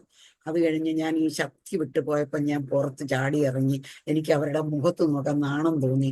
ഞാൻ പുറത്ത് പെട്ടെന്ന് ചാടി ഇറങ്ങി. അപ്പൊ ആ പാസ്റ്റർ പുറത്തിറങ്ങി വന്ന് എന്നോട് സംസാരിച്ചു. അപ്പൊ ഞാൻ നോക്കുമ്പോ എൻ്റെ തല ഭയങ്കര വേദന. കാരണം ഞാൻ 10ാം ക്ലാസ് മുതൽ ഞാൻ ഒത്തിരി റീഡ് ചെയ്യുന്ന ഒരു നേച്ചറുണ്ട് എനിക്ക്. ഞാൻ ഒരു ഡിറ്റക്റ്റീവ് നോവൽ എടുത്താൽ ഒരു ദിവസം കൊണ്ട് തന്നെ അത് തീർത്തിട്ടേ ഉറങ്ങത്തുള്ളൂ. അങ്ങനത്തെ റീഡിങ്. എൻ്റെ തലയ്ക്കകത്ത് ഭയങ്കര വേദന, മൈഗ്രെയിൻ്റെ അസുഖം, കണ്ണിൽ കൂടെ വെള്ളം വരും. ഞാൻ അതിന് കണ്ണാടി വെച്ചിട്ടുണ്ട്. ഞാൻ പെട്ടെന്ന് ആ തല വേദനിച്ചപ്പോൾ കണ്ണാടി എടുത്തു നോക്കി. എന്നിട്ട് എടുത്തു നോക്കിയപ്പം വേദന മാറി. ഞാൻ വീണ്ടും കണ്ണാടി വെച്ചപ്പോൾ എൻ്റെ തല വേദനിക്കുന്നു. കലയുടെ ബാക്ക് ഭാഗം മൊത്തം അങ്ങ് പൊട്ടിപ്പോകുന്ന പോലെ വേദന. ഞാൻ പിന്നെയും കണ്ണാടി എടുത്തപ്പോൾ എൻ്റെ വേദന മാറി. അപ്പൊ എനിക്ക് മനസ്സിലായി, എൻ്റെ കർത്താവ് ആദ്യം എന്നെയാണ് സൗഖ്യമാക്കിയത്. ഹല്ലേലൂയ. ഞാൻ അവിടുന്ന് പെട്ടെന്ന് വീട്ടിൽ പോയി. ഞാൻ അവിടെ തിരിച്ച് പ്രയറിന് കയറിയില്ല. ഞാൻ വീട്ടിൽ പോയി. അല്പം കഴിഞ്ഞപ്പോൾ പാസ്റ്ററും 2-3 ബ്രദേഴ്സും കൂടെ വീട്ടിൽ വന്ന് എൻ്റെ ഹസ്ബൻഡിനോട്, യേശു ക്രിസ്തുവാണ് യേശു ക്രിസ്തു നിന്റെ പാപങ്ങൾക്ക് വേണ്ടി മരിച്ചു ജീവിക്കുന്ന ദൈവമാണ്. നീ യേശുവിൽ വിശ്വസിച്ചാല് നീ മരിക്കത്തില്ല, യേശു നിന്നെ സൗഖ്യമാക്കുമെന്ന് പറഞ്ഞു. ആദ്യമൊക്കെ കുറെ എതിർത്തു എന്നൊക്കെ. അതൊക്കെ കഴിഞ്ഞിട്ട് പാസ്റ്റർ പ്രാർത്ഥിച്ചിട്ട് പോയി. സന്ധ്യ ആയപ്പോൾ അദ്ദേഹം വിറയ്ക്കാൻ തുടങ്ങി. വിറയ്ക്കെന്ന് പറഞ്ഞാൽ ന്യൂമോണിയ വന്നു കഴിഞ്ഞാൽ എങ്ങനെയാ വിറയ്ക്കുന്നത്, അതുപോലെ പുറത്ത് കിടുകിടാന്ന് വിറയ്ക്കുക. എന്നോട് പറഞ്ഞു, ഞാൻ മരിക്കാൻ പോവുകയാണ്, നീ പുറത്ത് കാണുന്നത് പോലെ തന്നെ എൻ്റെ ഉള്ളും വിറയ്ക്കുന്നുണ്ട്, ഞാൻ ഇപ്പം മരിക്കുമെന്ന് പറഞ്ഞു. ഞാൻ പറഞ്ഞില്ല, നിങ്ങൾ മരിക്കത്തില്ല, യേശു നിങ്ങളെ സൗഖ്യമാക്കുമെന്ന് പറഞ്ഞിട്ടുണ്ട്, എന്നാ നീ പ്രാർത്ഥിക്കെന്ന് പറഞ്ഞു. എനിക്ക് പ്രാർത്ഥിക്കാൻ അറിയത്തില്ല. ഞാൻ മോളെ വിട്ട് ആന്റിയെ വിളിപ്പിച്ചു. അതിനോടകത്ത് ആന്റി വരുന്നതിനകത്ത് ഞാൻ ബൈബിൾ എടുത്ത് തുറന്നപ്പോൾ എനിക്ക് 91 സങ്കീർത്തനം കിട്ടി. ഞാൻ ആ സങ്കീർത്തനം എടുത്ത് വായിച്ച് അദ്ദേഹത്തെ കേൾപ്പിച്ചു. അത്യുന്നതിന്റെ മറവിൽ വസിക്കുന്നവർക്ക് ഒരനർത്ഥവും ഭവിക്കത്തില്ല, പകൽ പറക്കുന്ന അസ്ത്രത്തെയും രാത്രി സഞ്ചരിക്കുന്ന മഹാമാരിയെ നിനക്ക് പേടിപ്പാനില്ല എന്നൊക്കെയുള്ള വചനം വായിച്ച് കേൾപ്പിച്ചപ്പം ആന്റി വന്നു. എന്നിട്ട് ഞങ്ങൾ രണ്ടാളും കൂടെ കൈ ഓർത്ത് നിന്ന് പ്രാർത്ഥിച്ചു. ആ നിമിഷ നേരം അദ്ദേഹത്തിന്റെ വിറയിൽ നിന്നു. അദ്ദേഹം പറഞ്ഞു, എനിക്ക് കഞ്ഞി വേണം. ഞാൻ കഞ്ഞി വെച്ച് കഞ്ഞി കൊടുത്തു. കഞ്ഞി കുടിച്ചു കഴിഞ്ഞ് നേരം വെളുത്തപ്പം പറഞ്ഞു, എനിക്കിപ്പോ യൂറിന് പകരം ബ്ലഡ് പോകുന്നതാണെന്ന് നിന്നു. ഞാനിപ്പം പെർഫെക്റ്റ്ലി ഓൾറൈറ്റ് ആണ്, ഞാൻ സുഖമായിരിക്കുന്നു, കർത്താവ് എന്നെ സൗഖ്യമാക്കി എന്ന് പറഞ്ഞു. ദൈവത്തിന് സ്തോത്രം. അദ്ദേഹം തന്നെ ഹോസ്പിറ്റലിൽ പോയി, ഡോക്ടറുടെ അടുത്ത് പോയി ചെക്കപ്പ് ചെയ്തു. ഡോക്ടർ പറഞ്ഞു, ഇനി നിനക്ക് ഒരു അസുഖവുമില്ല, നീ എന്തു ചെയ്തു? അദ്ദേഹം പറഞ്ഞു, ഞാൻ യേശുവിൽ വിശ്വസിച്ചു, യേശു എന്നെ സൗഖ്യമാക്കി എന്ന് പറഞ്ഞു. അങ്ങനെ ഞങ്ങൾ യേശുവിനെ കണ്ടെത്തി. ഞാൻ ജീവകാലം മുഴുവനും ഞാൻ തേടി ഓടിയത് അമ്പലത്തിലാണ്. ഞാൻ അവിടെ എങ്ങും കണ്ടെത്തിയില്ല. എന്നാൽ എൻ്റെ യേശു എൻ്റെ വീട്ടിൽ, എൻ്റെ ചെറിയ 10x10 ചാലിനകത്ത് എൻ്റെ യേശു വന്ന് എൻ്റെ ഹസ്ബൻഡിനെ സൗഖ്യമാക്കി. അങ്ങനെ ഞങ്ങളുടെ ജീവിതം ദൈവം ഞങ്ങൾക്ക് തിരിച്ചു തന്നു. അതിനുശേഷം പിന്നീട് ഉണ്ടായ സംഭവം എന്ന് പറയുന്നത്, ഞാൻ പിറ്റേ ആഴ്ച ഞാൻ ഒറ്റയ്ക്കാണ് ആരാധനയ്ക്ക് പോയത്. എൻ്റെ ഹസ്ബൻഡ് എൻ്റെ കൂടെ വന്നില്ല. ആ ആഴ്ച മുഴുവനും എൻ്റെ കർത്താവ് എൻ്റെ ഹസ്ബൻഡിന് ദർശനം കൊടുക്കാൻ തുടങ്ങി. ആദ്യം കണ്ട ദർശനം, അദ്ദേഹം ഒരു വലിയ മരം, ആ മരം ഒരു ബാലൻ വന്ന്, ഒരാട്ടിടയ ബാലന്റെ വേഷത്തിൽ വന്ന് അത് വെട്ടി മാറ്റി ആ മരം താഴോട്ട് വരുന്നതിന് പകരം ആ മരം മേളിലോട്ട് പോയി. അദ്ദേഹം വലിയ അത്ഭുതത്തോടെ നോക്കുക, ഇതെന്തൊരു അത്ഭുതമാ, മരം വെട്ടിയാ താഴെയാ വീഴണ്ട, ഇത് മേളിലോട്ട് പോകുന്ന എന്താ. അത് കഴിഞ്ഞിട്ട് അങ്ങനെ അതിശയിച്ച് നിൽക്കുമ്പോൾ ആ ബാലൻ തന്നെ വന്നിട്ട് ആ മരം മേളിൽ നിന്ന് പിടിച്ച് ആ വെട്ടിയെടുത്ത് ചേർത്ത് വെച്ച് അത് പഴയതുപോലെയായി. അതിനുശേഷം അദ്ദേഹത്തിന്റെ ചൂണ്ടുവിരല് മുറിച്ചു. ആ വിരല് താഴെ കിടക്കുക, രക്തം പൈപ്പിനകത്തൂടെ പോകുന്ന പോലെ രക്തം ഒഴുകുക. അദ്ദേഹം നിലവിളിച്ച് കരയാൻ തുടങ്ങി, എൻ്റെ കൈ മുറിച്ച് ഞാനിപ്പം ചാവുകയെന്ന് പറഞ്ഞ് കരയാൻ തുടങ്ങി. അപ്പൊ ആ ബാലൻ തന്നെ തിരിച്ചു വന്ന് ആ വിരലെടുത്ത് ചൂണ്ടുവിരൽ അങ്ങനെ അങ്ങ് ചേർത്ത് വെച്ച് കൈകൊണ്ട് തടവി, അത് പഴയതുപോലെയായി. ഈ 2 ദർശനമാണ് ആ ആഴ്ച അദ്ദേഹത്തിന് കൊടുത്തത്. എന്നോട് ചോദിച്ചു, ഞാൻ ഇങ്ങനെ ഒരു സ്വപ്നം കണ്ടിരിക്കുന്നു, എങ്ങനെയാണെന്ന് എനിക്ക് മനസ്സിലാകുന്നില്ല, എനിക്ക് ഉറങ്ങാൻ പറ്റുന്നില്ല. ഞാൻ പറഞ്ഞു, ഇത് യേശുക്രിസ്തുവാ നിങ്ങൾക്ക് ആ ദർശനങ്ങൾ തന്നത്. അത് യേശുക്രിസ്തുവിന് സകലതും സാധ്യമാണ്. അതുപോലെ യേശുക്രിസ്തു മുറി കെട്ടെ. ഞാൻ അതുവരെ ഒന്നും ബൈബിള് വായിച്ചിട്ടില്ല, എനിക്കിതൊന്നും അറിയത്തില്ല. പക്ഷെ അന്നേരം ഞാൻ അങ്ങനെ പറഞ്ഞ്, യേശുക്രിസ്തുവിന് മുറിക്കാനും മുറി കെട്ടാനും കഴിയും. അതാണ് നിങ്ങൾക്ക് കാണിച്ചു തന്നത്. പിന്നെ ഒരാഴ്ച പോലും, ഒരു ദിവസം പോലും എന്നെ തനിയെ ആരാധനയ്ക്ക് വിട്ടിട്ടില്ല. ഇദ്ദേഹം എൻ്റെ കൂടെ പിറ്റേ ആഴ്ച തൊട്ട് ആരാധനയ്ക്ക് വരാൻ തുടങ്ങി. അങ്ങനെ ഞങ്ങൾ കുടുംബമായിട്ട് കർത്താവിനെ ആരാധിക്കാൻ തുടങ്ങിയപ്പോൾ എൻ്റെ അമ്മ പിണങ്ങി വഴക്കിട്ട് നാട്ടിൽ പോയി. പിന്നെ എൻ്റെ മക്കളെ നോക്കാൻ ആരുമില്ല. എൻ്റെ മക്കളെ നോക്കാൻ ആരുമില്ലാത്തതുകൊണ്ട് എൻ്റെ ഹസ്ബൻഡ് നാട്ടിൽ പോയി അദ്ദേഹത്തിന്റെ മൂത്ത സഹോദരിയുടെ മകളെ കല്യാണം കഴിച്ചു കൊടുത്തോളാന്ന് വാഗ്ദാനം ചെയ്ത് കൂട്ടിക്കൊണ്ടുവന്നു. ഞങ്ങൾക്ക് 2 ആൾക്കും ചെറിയ ശമ്പളമുള്ളത്, ഞങ്ങളെ കൊണ്ടത് സാധിക്കത്തില്ല, എങ്കിലും വിശ്വാസത്തോടെ അങ്ങനെ അങ്ങ് ചെയ്തു. അങ്ങനെ കൊണ്ടുവന്ന് എൻ്റെ അടുത്താക്കി. എന്നിട്ട് എന്നോട് പറഞ്ഞു, നമുക്ക് നമ്മുടെ ശമ്പളം കൊണ്ട് ഇത് നടക്കത്തില്ല, അതുകൊണ്ട് ഞാൻ ഗൾഫിന് പോകാം എന്ന് പറഞ്ഞിട്ട് ജോലി റിസൈൻ ചെയ്ത് കുറച്ച് കാശ് പലിശയ്ക്ക് കൂടെ എടുത്തിട്ട് ഒരു ഏജന്റിന് കൊടുത്തു. പരിചയമുള്ള ഒരു ഏജന്റിന് കൊടുത്തു. എന്നിട്ട് ആ ഏജന്റ് വഴി സൗദി അറേബ്യക്ക് പോയി. അവിടെ ചെന്നപ്പോൾ ഏജന്റ് കബളിപ്പിക്കുകയായിരുന്നു. നല്ല ജോലിയിലിരുന്ന ഒരു മനുഷ്യനെ അവിടെ കൊണ്ടുവന്നിട്ട് ബേക്കറി ജോലിക്ക് വെച്ചു. അതോടെ അദ്ദേഹം നിരാശനായി. പിന്നെ ആരാധനയ്ക്ക് പോകാതെയായി, കൂട്ടായ്മ ഇല്ലാതെയായി. അദ്ദേഹത്തിന് വിശ്വാസം നഷ്ടപ്പെട്ടു എന്ന് പറയുന്നതാണ് ശരി. അതിനുശേഷം ഞങ്ങളിവിടെ ആരാധനയ്ക്ക്, എല്ലാ ആരാധനയ്ക്കും പോകും. ഞങ്ങളുടെ ജീവന്റെ ആധാരം ആരാധനയാണ്. യേശുവിന്റെ സാന്നിധ്യം, അതാണ് ഞങ്ങൾക്ക് ഭയങ്കര. എൻ്റെ ആ യേശുവിന്റെ സാന്നിധ്യം ഇല്ലാതെ ഞങ്ങൾക്ക് ജീവിക്കാൻ കഴിയത്തില്ല. മറ്റെല്ലാം സെക്കൻഡറിയാണ്. അങ്ങനെ ഞങ്ങൾ എല്ലാ ദിവസവും ഞങ്ങളുടെ ചർച്ചില് തിങ്കളും ചൊവ്വയും ഒഴികെ ബാക്കി എല്ലാ ദിവസവും പ്രെയർ ഉണ്ട്. എല്ലാ പ്രെയറിനും പോകും. ജോലി കഴിഞ്ഞ് വന്നാൽ ഉടനെ അനന്തരങ്ങളെയും കൂട്ടി മക്കളെയും കൂട്ടി ആരാധനയ്ക്ക് പോകും. അപ്പോഴും അദ്ദേഹത്തിന്റെ റിലേറ്റീവ്സ് എല്ലാം വലിയ സ്നേഹത്തോടെ, അദ്ദേഹം ഗൾഫിൽ പോയതോടെ ഞങ്ങളെ സ്നേഹിക്കാനും ഞങ്ങളെ അന്വേഷിക്കാനും വരാൻ തുടങ്ങി. എന്നിട്ട് അവര് വരുമ്പോഴെങ്കിലും ഞങ്ങൾ വീട്ടിലില്ല, ഞങ്ങൾ പ്രെയറിന് പോയിരിക്കും. പിന്നെ പരാതിയായി, കംപ്ലൈന്റ് എഴുത്തായി. അങ്ങനെ അദ്ദേഹം പിന്നെ ഞങ്ങൾ പ്രെയറിന് പോകണ്ട എന്ന് പറഞ്ഞ് എഴുതാൻ തുടങ്ങി.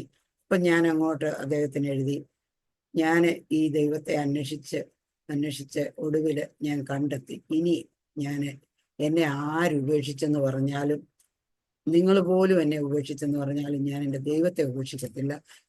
എനിക്ക് സംസാരിക്കുന്ന, എന്നെ സ്നേഹിക്കുന്ന, എന്നെ കരുതുന്ന ഒരു ദൈവത്തെ എനിക്ക് കിട്ടി. എനിക്ക് ആ ദൈവം മതി എന്ന് പറഞ്ഞ് ഞാൻ മറുപടി കൊടുത്തു. അതിനുശേഷം അദ്ദേഹം എനിക്ക് ലെറ്റർ എഴുതിയിട്ടില്ല, പൈസ അയച്ചിട്ടില്ല, ഒരു കമ്മ്യൂണിക്കേഷനും ഇല്ല. അങ്ങനെ ഒരു 6 മാസക്കാലം ഞങ്ങളുടെ ജീവിതത്തിൽ ഒരു മരുഭൂമിയുടെ അവസ്ഥയായിരുന്നു.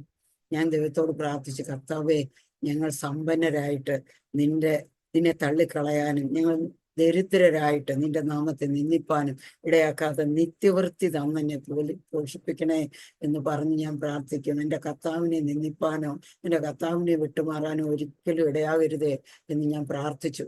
എൻ്റെ കർത്താവ് എന്നോട് പറഞ്ഞു, നീ ഉപവസിക്കുക. ഞാൻ ഓർത്ത് സ്വപ്നം കണ്ടതായിരിക്കും. എന്നോട് സ്വപ്നത്തിൽ ഉപവസിക്കാൻ പറഞ്ഞതായിരിക്കും കണ്ട് ഞാൻ പിറ്റേ ദിവസം ആഹാരം കഴിക്കാൻ പോയിരുന്നു. ആഹാരം എടുത്തു വെച്ചപ്പോൾ എൻ്റെ വയറ്റില് അതിഭയങ്കര വേദന. എനിക്ക് ആഹാരം കഴിക്കാൻ മേല. അപ്പൊ ഞാൻ ആഹാരം അങ്ങ് മാറ്റി വെച്ചു, എൻ്റെ വേദനയും മാറി. അങ്ങനെ 2-3 ദിവസം എന്നെ അങ്ങനെ കർത്താവ് ശീലിപ്പിച്ചു. ഞാൻ ആഹാരം കഴിക്കാൻ ചെല്ലുമ്പം വയറുവേദനിക്കും, ആഹാരം മാറ്റി വെക്കുമ്പം വയറുവേദന മാറും. അങ്ങനെ ഞാൻ 3 ദിവസം കഴിഞ്ഞു. പിന്നെ ഞാൻ തുടർച്ചയായിട്ട് ഉപവസിക്കാൻ തുടങ്ങി. 20 ദിവസം ഞാൻ ഉപവസിച്ച് 20ാമത്തെ ദിവസം ഞാൻ TV-ക്കകത്ത് കാണുന്നത് പോലെ കർത്താവ് എനിക്ക് ദർശനം തരാൻ തുടങ്ങി. അതിനു മുമ്പൊരു വലിയ സംഭവം നടന്നു.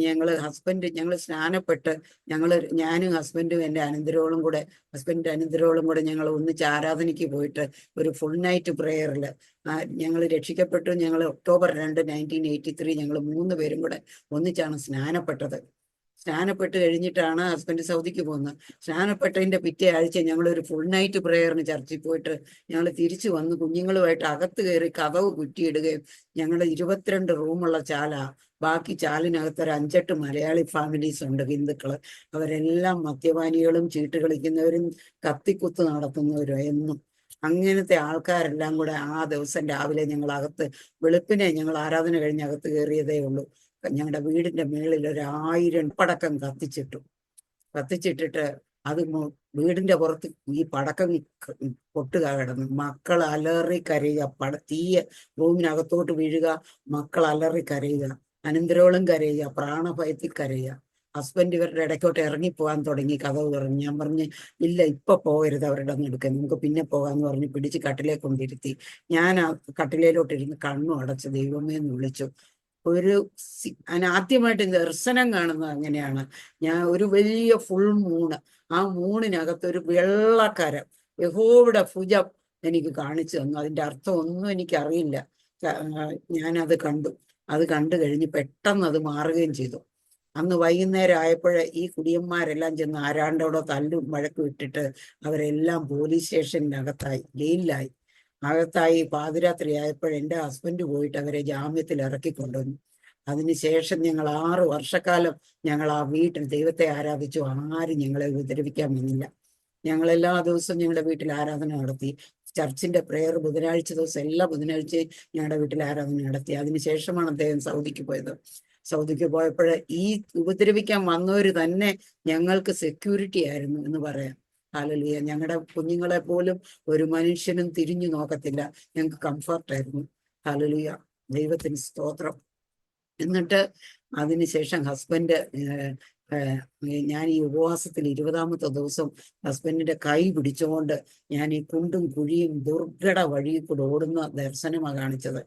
മുള്ളും പിന്നെ കല്ലും ഒക്കെ നിറഞ്ഞ വഴിയിൽ കൂടെ ഞാനിങ്ങനെ ഓടിപ്പോകുമ്പോഴ് പുറകിൽ ഞാൻ തിരിഞ്ഞു നോക്കുമ്പം വലിയ അഗ്നി നാവുകൾ എൻ്റെ പുറകെ വരിക. ഞാൻ എന്നിട്ട് അതിനകത്തൊരു ശബ്ദം, അഗ്നി ജ്വാലയാ എൻ്റെ പുറകെ ഇങ്ങനെ വരിക. ഞാൻ പേടിച്ചോടുക. അങ്ങനെ ഓടുമ്പോ എൻ്റെ പുറകിൽ നിന്നൊരു ശബ്ദം കേൾക്കുക, കടിഞ്ഞൂലുകളെ സംഹരിക്കുന്നവരുടെ മധ്യത്തിൽ നിന്ന് ഓടിപ്പോകുവൻ.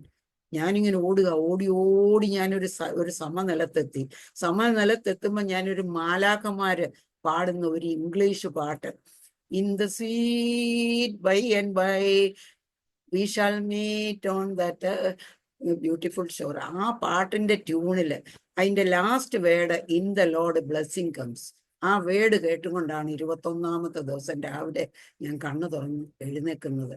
ഞാൻ രാവിലെ ഓഫീസിൽ പോയി. ഞാൻ ഓർത്ത് സ്വപ്നം കണ്ടതായിരിക്കും. കാരണം ഹസ്ബൻഡിന്റെ ഒരു കമ്മ്യൂണിക്കേഷനും ഇല്ല, എഴുത്തുമില്ല, ഫോണുമില്ല, ഒന്നുമില്ല.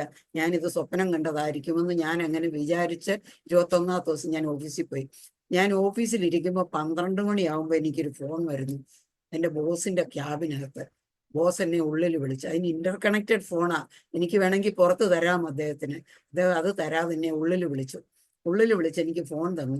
എന്നിട്ട് പറഞ്ഞു, നിന്റെ ഫോണാണത്. ഞാൻ ഫോൺ എടുത്ത് ആരാ സംസാരിക്കുന്നു ചോദിച്ചപ്പം ഞാൻ കുട്ടിയാ സംസാരിക്കുന്നു. ഞാൻ ചോദിച്ചു, ഏത് കുട്ടി? കാരണം എനിക്ക് അൺഎക്സ്പെക്റ്റഡ് ടൈമിലായിരുന്നോണ്ട് എനിക്ക് സൗണ്ടും എനിക്ക് പരിചയം തോന്നിയില്ല. ഞാൻ അങ്ങനെ ചോദിച്ചപ്പോൾ അദ്ദേഹം പറഞ്ഞു, ഞാനാടി എന്ന് പറഞ്ഞു. അങ്ങനെ ഞാൻ സംസാരിച്ചു. എന്നോട് പറഞ്ഞു, ഞാൻ സഹാറ എയർപോർട്ടിൽ നിന്നാണ് സംസാരിക്കുന്നത്, നീ ഇവിടെ വാന്ന് പറഞ്ഞു. അപ്പൊ എൻ്റെ ബോസ് എന്നോട് ചോദിച്ചു, ആരാ സംസാരിക്കും? ഞാൻ പറഞ്ഞു, എൻ്റെ ഹസ്ബൻഡാണ്, സൗദിയിൽ നിന്ന് വന്നതാണ്, എയർപോർട്ടിലാണ്, എനിക്ക് ലീവ് വേണം, എന്നെ എയർപോർട്ടിലേക്ക് വിളിച്ചിരിക്കുന്നു എന്ന് പറഞ്ഞു. അങ്ങനെ ഞാൻ എയർപോർട്ടിൽ ചെന്നു. എയർപോർട്ടിൽ ചെന്ന് അദ്ദേഹത്തെ ടാക്സി ഇടിച്ച് ഞങ്ങൾ രണ്ടാളും 1.5 മണിക്കൂർ ടാക്സി ട്രാവൽ ചെയ്ത് വീട്ടിൽ വന്നു. ഇത്രയും സമയം അദ്ദേഹം എന്നോട് മിണ്ടിയില്ല. അത് കഴിഞ്ഞ് വീട്ടിൽ വന്ന് രാത്രി നേരം വെളുത്തു, അതുവരെയും മിണ്ടിയില്ല. ഞാൻ ഓർത്ത് കുഞ്ഞിനെ കാണുമ്പോഴെങ്കിലും പിണക്കം മാറും, ഇവരെല്ലാം എഴുതിയത് കൊണ്ടായിരിക്കും പിണങ്ങിയിരിക്കുന്നതെന്ന് വിചാരിച്ച് ഞാൻ കുഞ്ഞിനെ എടുത്ത് മടിയിലോട്ട് കൊണ്ടുവച്ചു. അത് ഇടത്ത് കൈകൊണ്ട് കുഞ്ഞിനെ നിരക്കി താഴെ വെച്ചു. അത് കണ്ടപ്പോൾ എനിക്ക് വിഷമം തോന്നി, സങ്കടം തോന്നി, ഞാൻ കരഞ്ഞു. അതിനുശേഷം അദ്ദേഹം രാവിലെ സ്പോൺസർ ഒരു മലയാളിയാണ്, അദ്ദേഹം വന്ന് വണ്ടി കൊണ്ടുവന്ന് അദ്ദേഹത്തെ കയറ്റിക്കൊണ്ടുപോയി വണ്ടിയിൽ. എന്നിട്ട് പോയി കഴിഞ്ഞപ്പോൾ ഞാൻ അദ്ദേഹത്തിന്റെ പെട്ടിയെല്ലാം, അദ്ദേഹത്തിന് പണ്ട് തൊട്ടേ ഡയറി എഴുതുന്ന ഒരു സ്വഭാവമുണ്ട്, എനിക്കറിയാം അദ്ദേഹത്തിന്റെ ഡയറി ഉണ്ട്. ഞാൻ ഡയറി എടുത്ത് നോക്കി, ഡയറിയിൽ ഒരു 19 ടൈപ്പ് ഓഫ് മെഡിസിൻ അദ്ദേഹം 6 മാസമായിട്ട് കഴിക്കുന്ന ലിസ്റ്റ് ഉണ്ട്. അപ്പൊ എനിക്ക് മനസ്സിലായി അദ്ദേഹം രോഗിയായിട്ടാണ് മടങ്ങി വന്നു. എന്നിട്ട് അതിൻ്റെ ആ ഡയറിയുടെ സൈഡിൽ ഒരു ലെറ്റർ ഉണ്ട്, ആ ലെറ്റർ ഞാൻ വലിച്ചെടുത്തപ്പോൾ അതിനകത്ത് നാഷണൽ ഹോസ്പിറ്റൽ റിയാദിലെ ഡോക്ടർ സുഗതന് നൂറനാട് ലെപ്രസി ക്യാമ്പിലേക്ക് ഇദ്ദേഹത്തെ അന്തേവാസിയായിട്ട് റെക്കമെൻഡ് ചെയ്ത് അയച്ചിരിക്കുന്ന ലെറ്ററാണ്. ഞാൻ ആ ലെറ്റർ മടക്കി വെച്ചു. അപ്പൊ എനിക്ക് സങ്കടവും വന്നില്ല, എനിക്ക് ഭാരവും വന്നില്ല. കാരണം സങ്കീർത്തനക്കാരൻ പറയുന്നു, ഹല്ലേലൂയ, പർവ്വതങ്ങൾ കുലുങ്ങി സമുദ്രമധ്യേ വീണാലും ഞാനൊരനർത്ഥവും ഭയപ്പെടുകയില്ല. എൻ്റെ കർത്താവ് എന്നോട് കൂടെ ഇരുന്നതിനാൽ ഞാൻ അതുകൊണ്ട് ഭയപ്പെട്ടില്ല. എനിക്കറിയാം ഇതെൻ്റെ കർത്താവിൻ്റെ കരമാണെന്ന്. അദ്ദേഹത്തിന് ഈ രോഗമല്ലെന്നും എനിക്കറിയാം. എൻ്റെ കർത്താവിൻ്റെ ഹല്ലേലൂയ ജ്ഞാനം ആർക്കറിയാം? ആ അപ്പോസ്തലനായ പൗലോസ് പറയുന്നു, ആ ദൈവത്തിന്റെ അറിവും ജ്ഞാനവും എത്ര അഗാധമാണ്. എൻ്റെ ദൈവം അദ്ദേഹത്തെ മടക്കി വരുത്താൻ ഉപയോഗിച്ച വഴികളാണെന്ന് എനിക്ക് മനസ്സിലായി. എന്നിട്ട് ഞാൻ ഈ ലെറ്റർ മടക്കി വെച്ച് ഞാനൊരു പായ എടുത്ത് നിലത്തിട്ട് അവിടെ മുട്ടുമേലിരുന്ന് പ്രാർത്ഥിക്കാൻ തുടങ്ങി. ആ സമയത്ത് തന്നെ ഞങ്ങളുടെ പാസ്റ്റർ കുടുംബമായിട്ടെത്തി. അന്ന് CD ജോൺസൺ പാസ്റ്ററാണ്. വിയവരും ജോർജ് കുട്ടി പാസ്റ്റർ ഷാർജയിൽ പോയി. അതിനുശേഷം CD ജോൺസൺ പാസ്റ്ററാണ്. പാസ്റ്റർ കുടുംബം കൂടെ വന്നു. അദ്ദേഹം വന്നപ്പോൾ ഞാൻ ഈ ലെറ്റർ കാണിച്ചു, വിവരം എല്ലാം പറഞ്ഞു. അങ്ങനെ അദ്ദേഹം കുടുംബം എൻ്റെ കൂടെ ആ പായിൽ അവിടെ നിലത്തിരുന്ന് പ്രാർത്ഥിക്കാൻ തുടങ്ങി. പ്രാർത്ഥിച്ചുകൊണ്ടിരിക്കുമ്പോൾ എൻ്റെ ഹസ്ബൻഡ് തിരിച്ചു വന്നത് അദ്ദേഹം ഉറക്കെ കരഞ്ഞോണ്ടാണ് വന്നത്. കാരണം ആ സ്പോൺസർ പറഞ്ഞു, എത്ര പൈസ ചെലവ് ചെയ്താലും ഞാൻ നിന്നെ ചികിത്സിച്ച് സൗഖ്യമാക്കുന്ന, നീ രാധയെ കാണാതെ നൂറിനാട്ടേക്ക് പോകണ്ട എന്ന് പറഞ്ഞാണ് അദ്ദേഹത്തിന്റെ നിർബന്ധത്തിൽ ആ എയർപോർട്ടിൽ ഇറങ്ങിയത്. എന്നിട്ട് അദ്ദേഹം തയ്യാറായിട്ട് അതിനുവേണ്ടിയാണ് വന്ന് ചികിത്സിച്ച് സൗഖ്യമാക്കാൻ. ഇന്ത്യയിലെ ഏറ്റവും വലിയ സ്കിൻ സ്പെഷ്യലിസ്റ്റായ ഡോക്ടർ വാലിയയുടെ ക്ലിനിക്കിലാണ് സൈനിൽ കൊണ്ടുപോയത്. ആ ഡോക്ടർ വാലിയ പറഞ്ഞു, ഈ രോഗം സൗഖ്യമാകത്തില്ല, ഞാൻ ചികിത്സയ്ക്കെത്തുമില്ലെന്ന് പറഞ്ഞു. അങ്ങനെ അത് കേട്ടിട്ട് കരഞ്ഞോണ്ട് അദ്ദേഹം വീട്ടിൽ വന്നു. ഞങ്ങളുടെ കൂട്ടത്തില് ഞങ്ങൾ 3 പേര് ഇരുന്ന് പ്രാർത്ഥിക്കുക. ഞങ്ങളുടെ നടുക്കിരുന്നിട്ട് പറഞ്ഞു, ഈ ദൈവത്തെ ഞാനാണ് വിട്ടുപോയി, എനിക്ക് 2 കിഡ്നിയും ലിവറും പുതിയത് തന്ന് എനിക്ക് ജീവൻ തന്ന ദൈവത്തെ ഞാനാണ് മറന്നുപോയത്. ഞാനാണ് എൻ്റെ ദൈവത്തോട് പാപം ചെയ്തത്. ഇനി എന്നെ സൗഖ്യമാക്കാൻ ഈ ദൈവം വിശ്വസ്തനാണ്. എന്നെ സൗഖ്യമാക്കിയിട്ട് ഞാൻ ഇവിടുന്ന് എഴുന്നേക്കൂ എന്ന് പറഞ്ഞ് എൻ്റെ കൂടെ വന്നിരുന്ന് പ്രാർത്ഥിക്കാൻ തുടങ്ങി. ഉപവസിച്ച് പ്രാർത്ഥിക്കാൻ തുടങ്ങി. ഞങ്ങളുടെ പാസ്റ്റർ ചർച്ചിൽ അനൗൺസ് ചെയ്തു. ഞങ്ങളുടെ സഭയില് വളരെ സിൻസിയർ ആയിട്ടുള്ള വിശ്വാസികളാ, അവരെല്ലാവരും ലീവ് എടുത്ത് ഞങ്ങളുടെ കൂടെ ഉപവസിച്ചിരുന്ന് പ്രാർത്ഥിക്കാൻ തുടങ്ങി. 4-ാമത്തെ ദിവസം പ്രാർത്ഥിച്ചുകൊണ്ടിരിക്കുമ്പോൾ അദ്ദേഹം തല കറങ്ങി താഴെ വീണു. എന്നിട്ട് ഞങ്ങൾ ആരാധിച്ചുകൊണ്ടേയിരുന്നു. അദ്ദേഹത്തെ നോക്കാൻ പോയില്ല. 10 മിനിറ്റ് കഴിഞ്ഞപ്പോൾ അദ്ദേഹം ചാടി എഴുന്നേറ്റ് ആത്മാവിൽ നിറഞ്ഞ് ആരാധിക്കാൻ തുടങ്ങി. ഞങ്ങൾ നോക്കുമ്പോൾ 6 മാസമായിട്ട് സെൻസേഷൻ ഇല്ലാത്ത കാലും സെൻസേഷൻ ഇല്ലാത്ത കൈയും സെൻസേഷനായി അദ്ദേഹം കൈ കൊട്ടി ദൈവത്തെ ആരാധിക്കാൻ തുടങ്ങി. ഹല്ലേലൂയ, ദൈവമേ, ഹല്ലേലൂയ. എന്നിട്ട് ഞങ്ങൾ നോക്കുമ്പോൾ അദ്ദേഹത്തിന്റെ കാലിൽ പാടില്ല, കാലും കൈയും എല്ലാം കറുത്ത പാടുകളായിരുന്നു. അതെല്ലാം പോയി പഴയതുപോലെ അദ്ദേഹത്തിന്റെ സ്കിന്നായി. അങ്ങനെ ദൈവം ഇന്നും ജീവിക്കുന്നു. എൻ്റെ ദൈവം യേശു ക്രിസ്തു ഇന്നലെയും ഇന്നും എന്നേക്കും അനന്യം തന്നെ. അവൻ ഈ ലോകത്തിലുണ്ടായിരുന്നപ്പോൾ അവൻ കുഷ്ഠരോഗികളെ സൗഖ്യമാക്കി, അവൻ സകല രോഗികളെ സൗഖ്യമാക്കിയ ദൈവമാണ്. അവൻ ഇന്നും വിശ്വസിക്കുന്നവർക്ക് വേണ്ടി അവൻ അത്ഭുതങ്ങളെ ചെയ്യുന്ന ദൈവമാണ്. അവൻ സകലതും നിവർത്തിക്കുന്ന ദൈവമാണ്. ഹല്ലേലൂയ. എന്നിട്ട് അതിനുശേഷം എൻ്റെ ഹസ്ബൻഡ് പിന്നെ ഒരിക്കലും ഗൾഫിൽ പോയില്ല, തിരിച്ച് വീട്ടിൽ വന്നു. അപ്പോൾ റിസൈൻ ചെയ്ത് പോയ കമ്പനിക്കാർ വന്ന് അദ്ദേഹത്തെ വിളിച്ച് ഓഫീസിൽ കൊണ്ടുപോയി.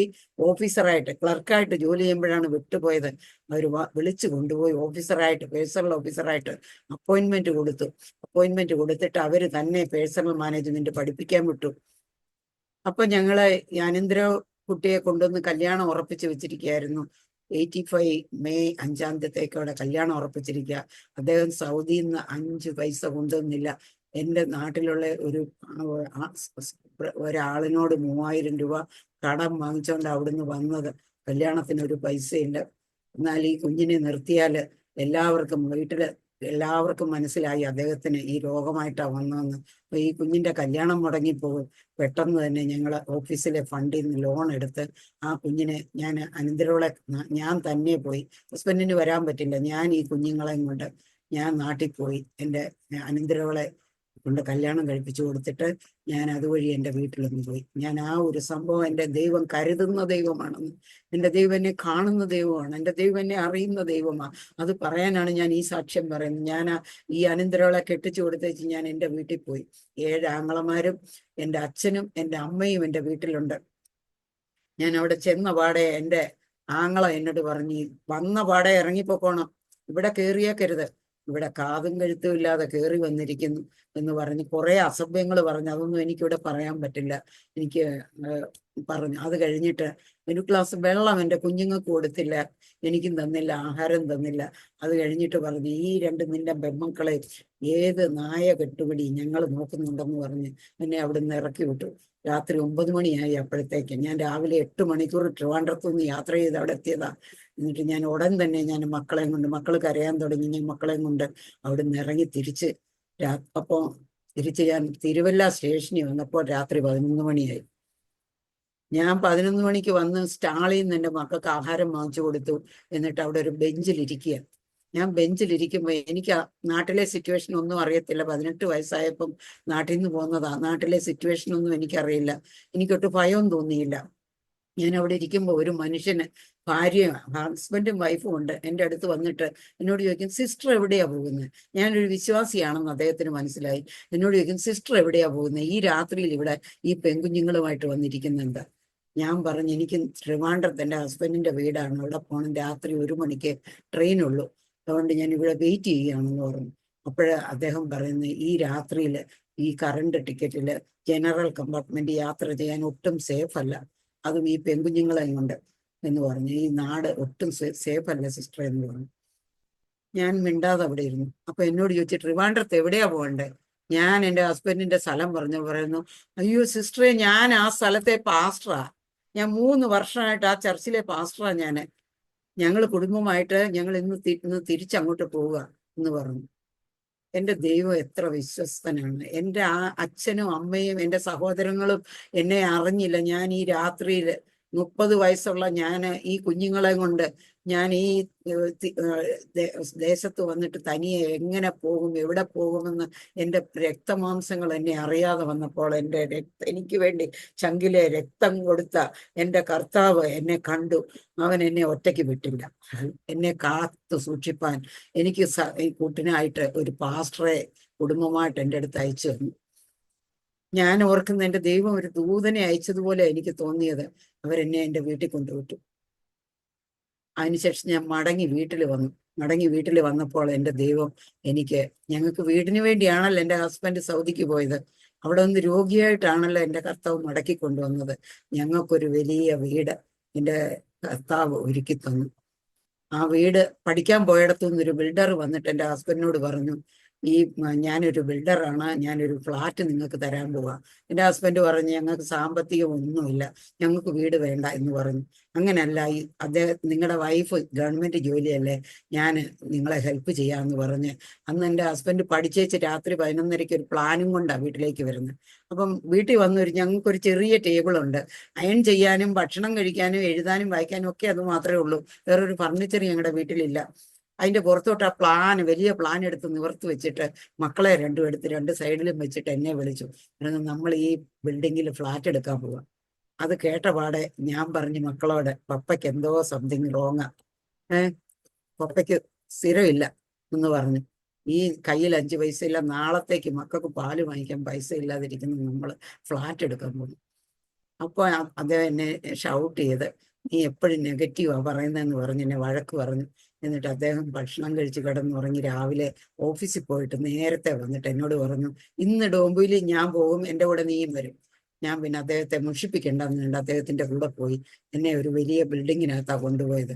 അവിടെ ചെന്ന് ഒരു ഫ്ലാറ്റ് കാണിച്ചു.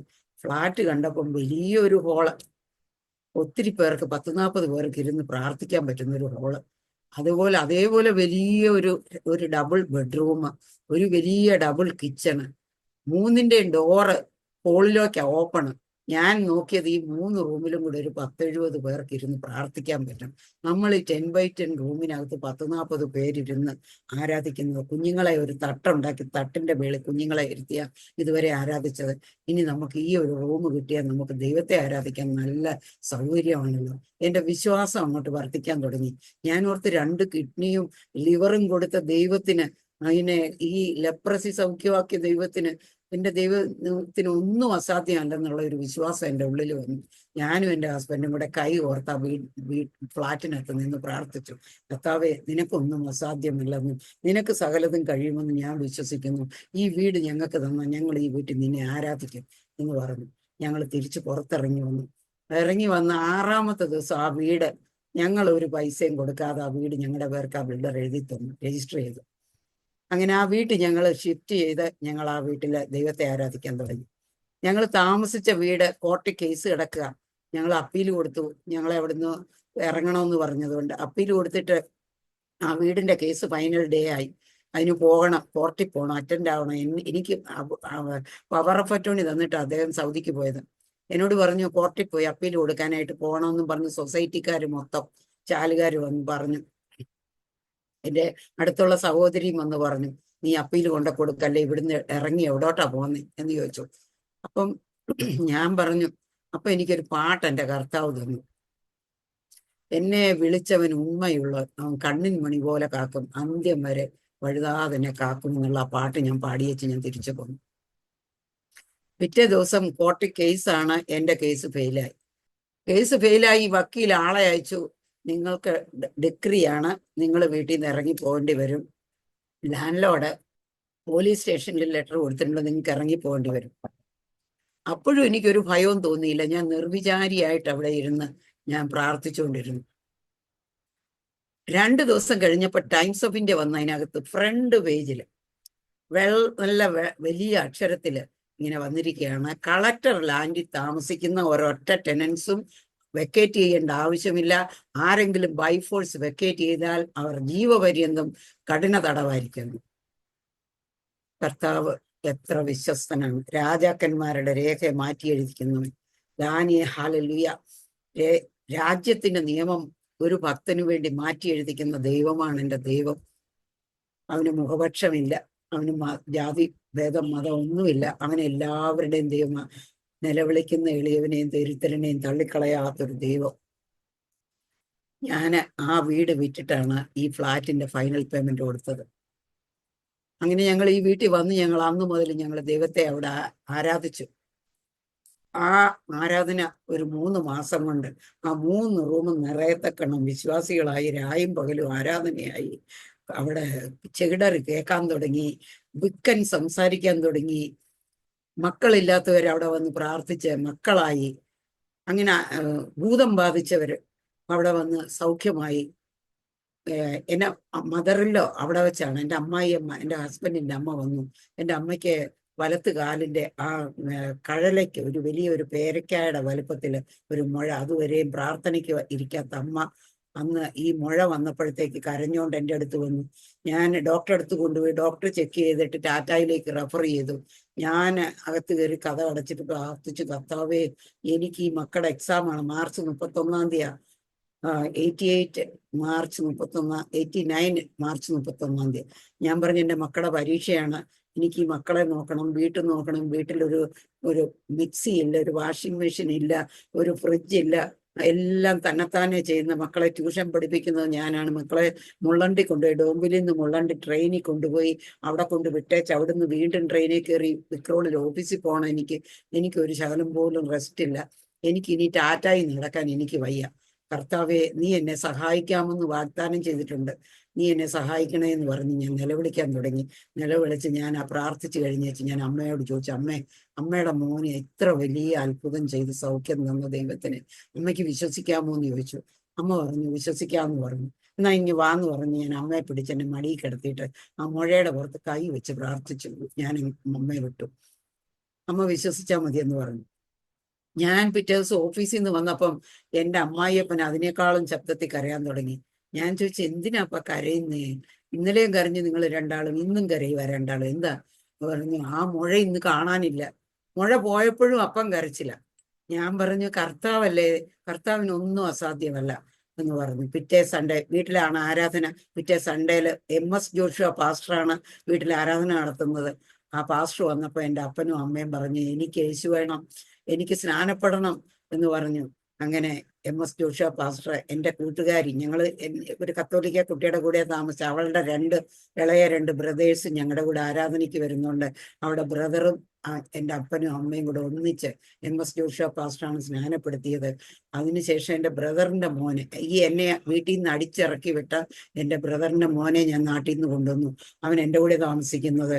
അവൻ ജോലിക്ക് പോകുമ്പം കൂട്ടുകാരും കൂടി ചാരായം കുടിച്ച് ചങ്കും കരളും എല്ലാം പോയിട്ട് ചുമച്ച് രക്തം തുപ്പുന്ന അവസ്ഥയായി. ഞാൻ അവനെ എല്ലാ ഹോസ്പിറ്റലിലും കൊണ്ടുപോയി. എങ്ങനെയും എൻ്റെ കുടുംബം രക്ഷപ്പെടണം, എൻ്റെ ആങ്ങളമാരോ രക്ഷപ്പെട്ടില്ല, എൻ്റെ കുഞ്ഞുങ്ങളെങ്കിലും ആങ്ങളമാരുടെ മക്കളെങ്കിലും രക്ഷപ്പെടണമെന്ന് വിചാരിച്ച് 1 by 1 ആയിട്ട് ഞാൻ എല്ലാവരെയും കൊണ്ടുവന്നു. ബോംബെയിൽ കൊണ്ടുവന്ന് ജോലിക്ക് വെക്കേണ്ടവരെ ജോലിക്ക് വെച്ച്, ഗൾഫ് വിടേണ്ടവരെ ഗൾഫ് വിട്ടു, കെട്ടിച്ചു വിടേണ്ടവരെ കെട്ടിച്ചു വിട്ട്, എല്ലാം ചെയ്ത് ഈ തുച്ഛമായ ശമ്പളത്തിൽ എല്ലാം ചെയ്തു.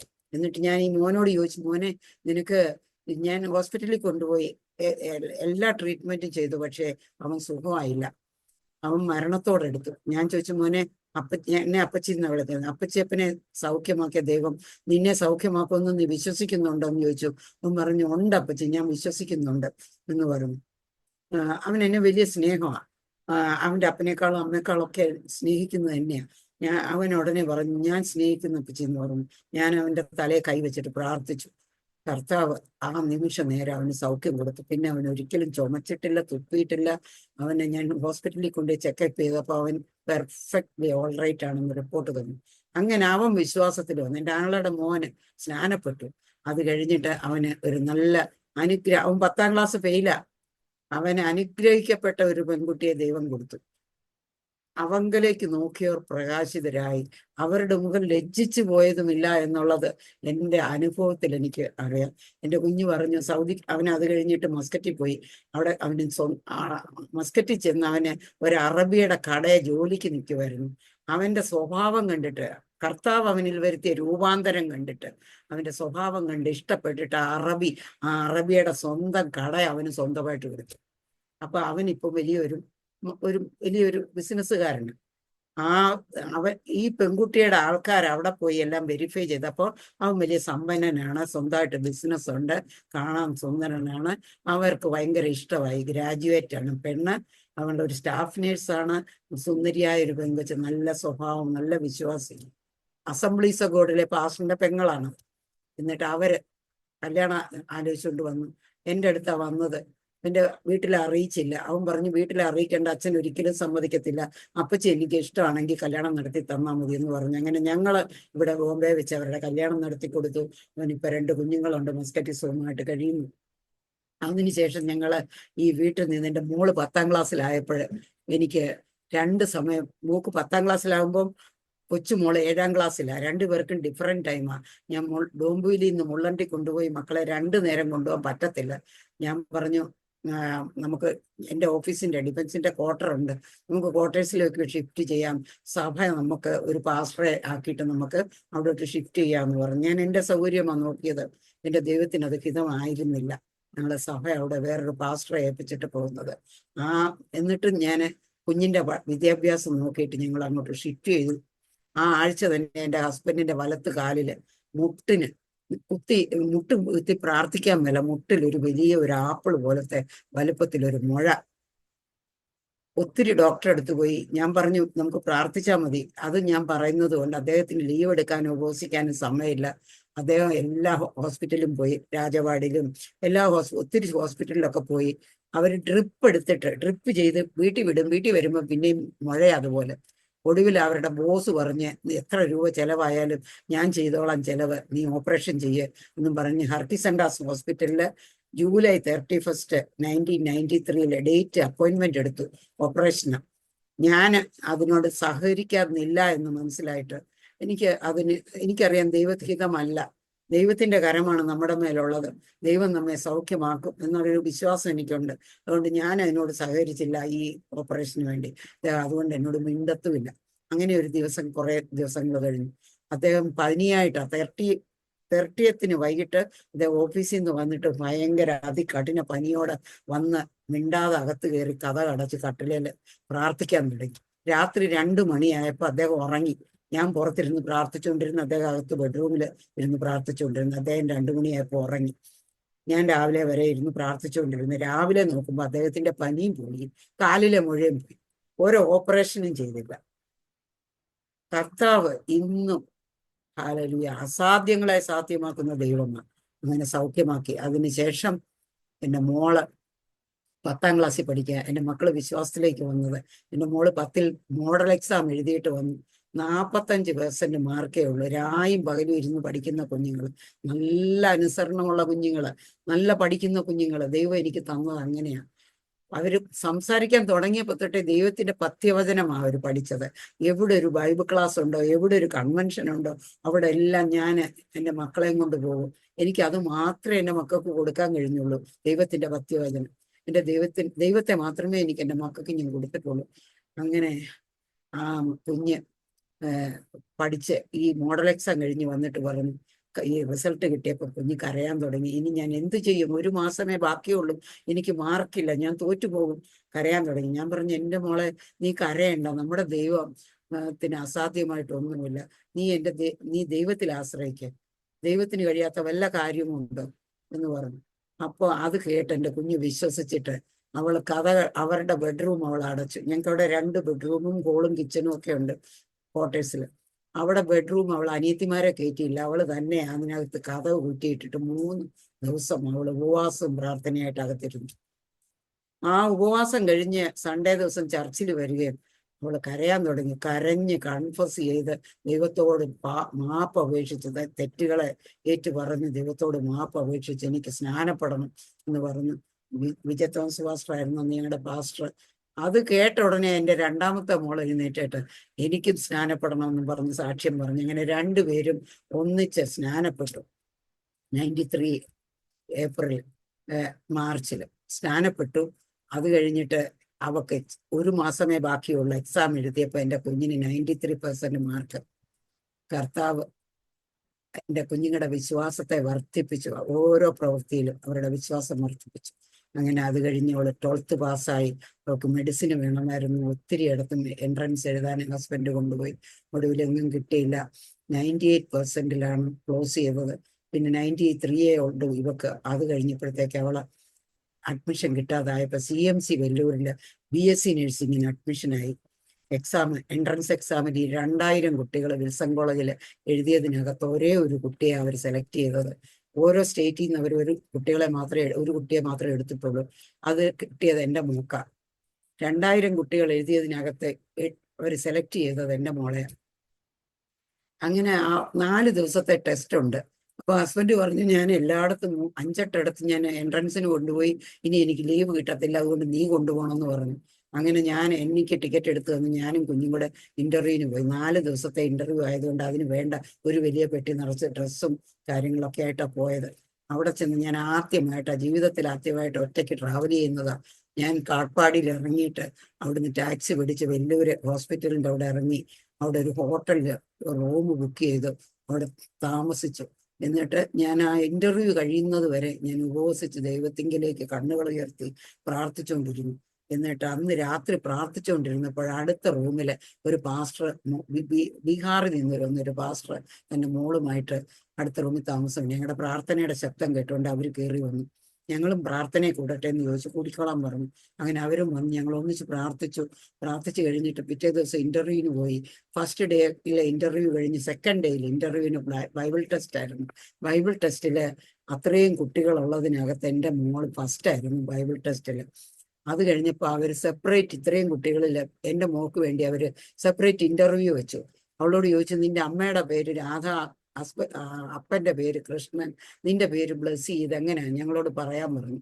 അവൾ സാക്ഷ്യം പറയാനൊരു അവസരം എൻ്റെ ദൈവം ഒരുക്കി. അവിടെ എൻ്റെ കർത്താവിനെ അവൾ സാക്ഷിച്ചു. ഞങ്ങൾ ഹിന്ദുക്കളായിരുന്നു.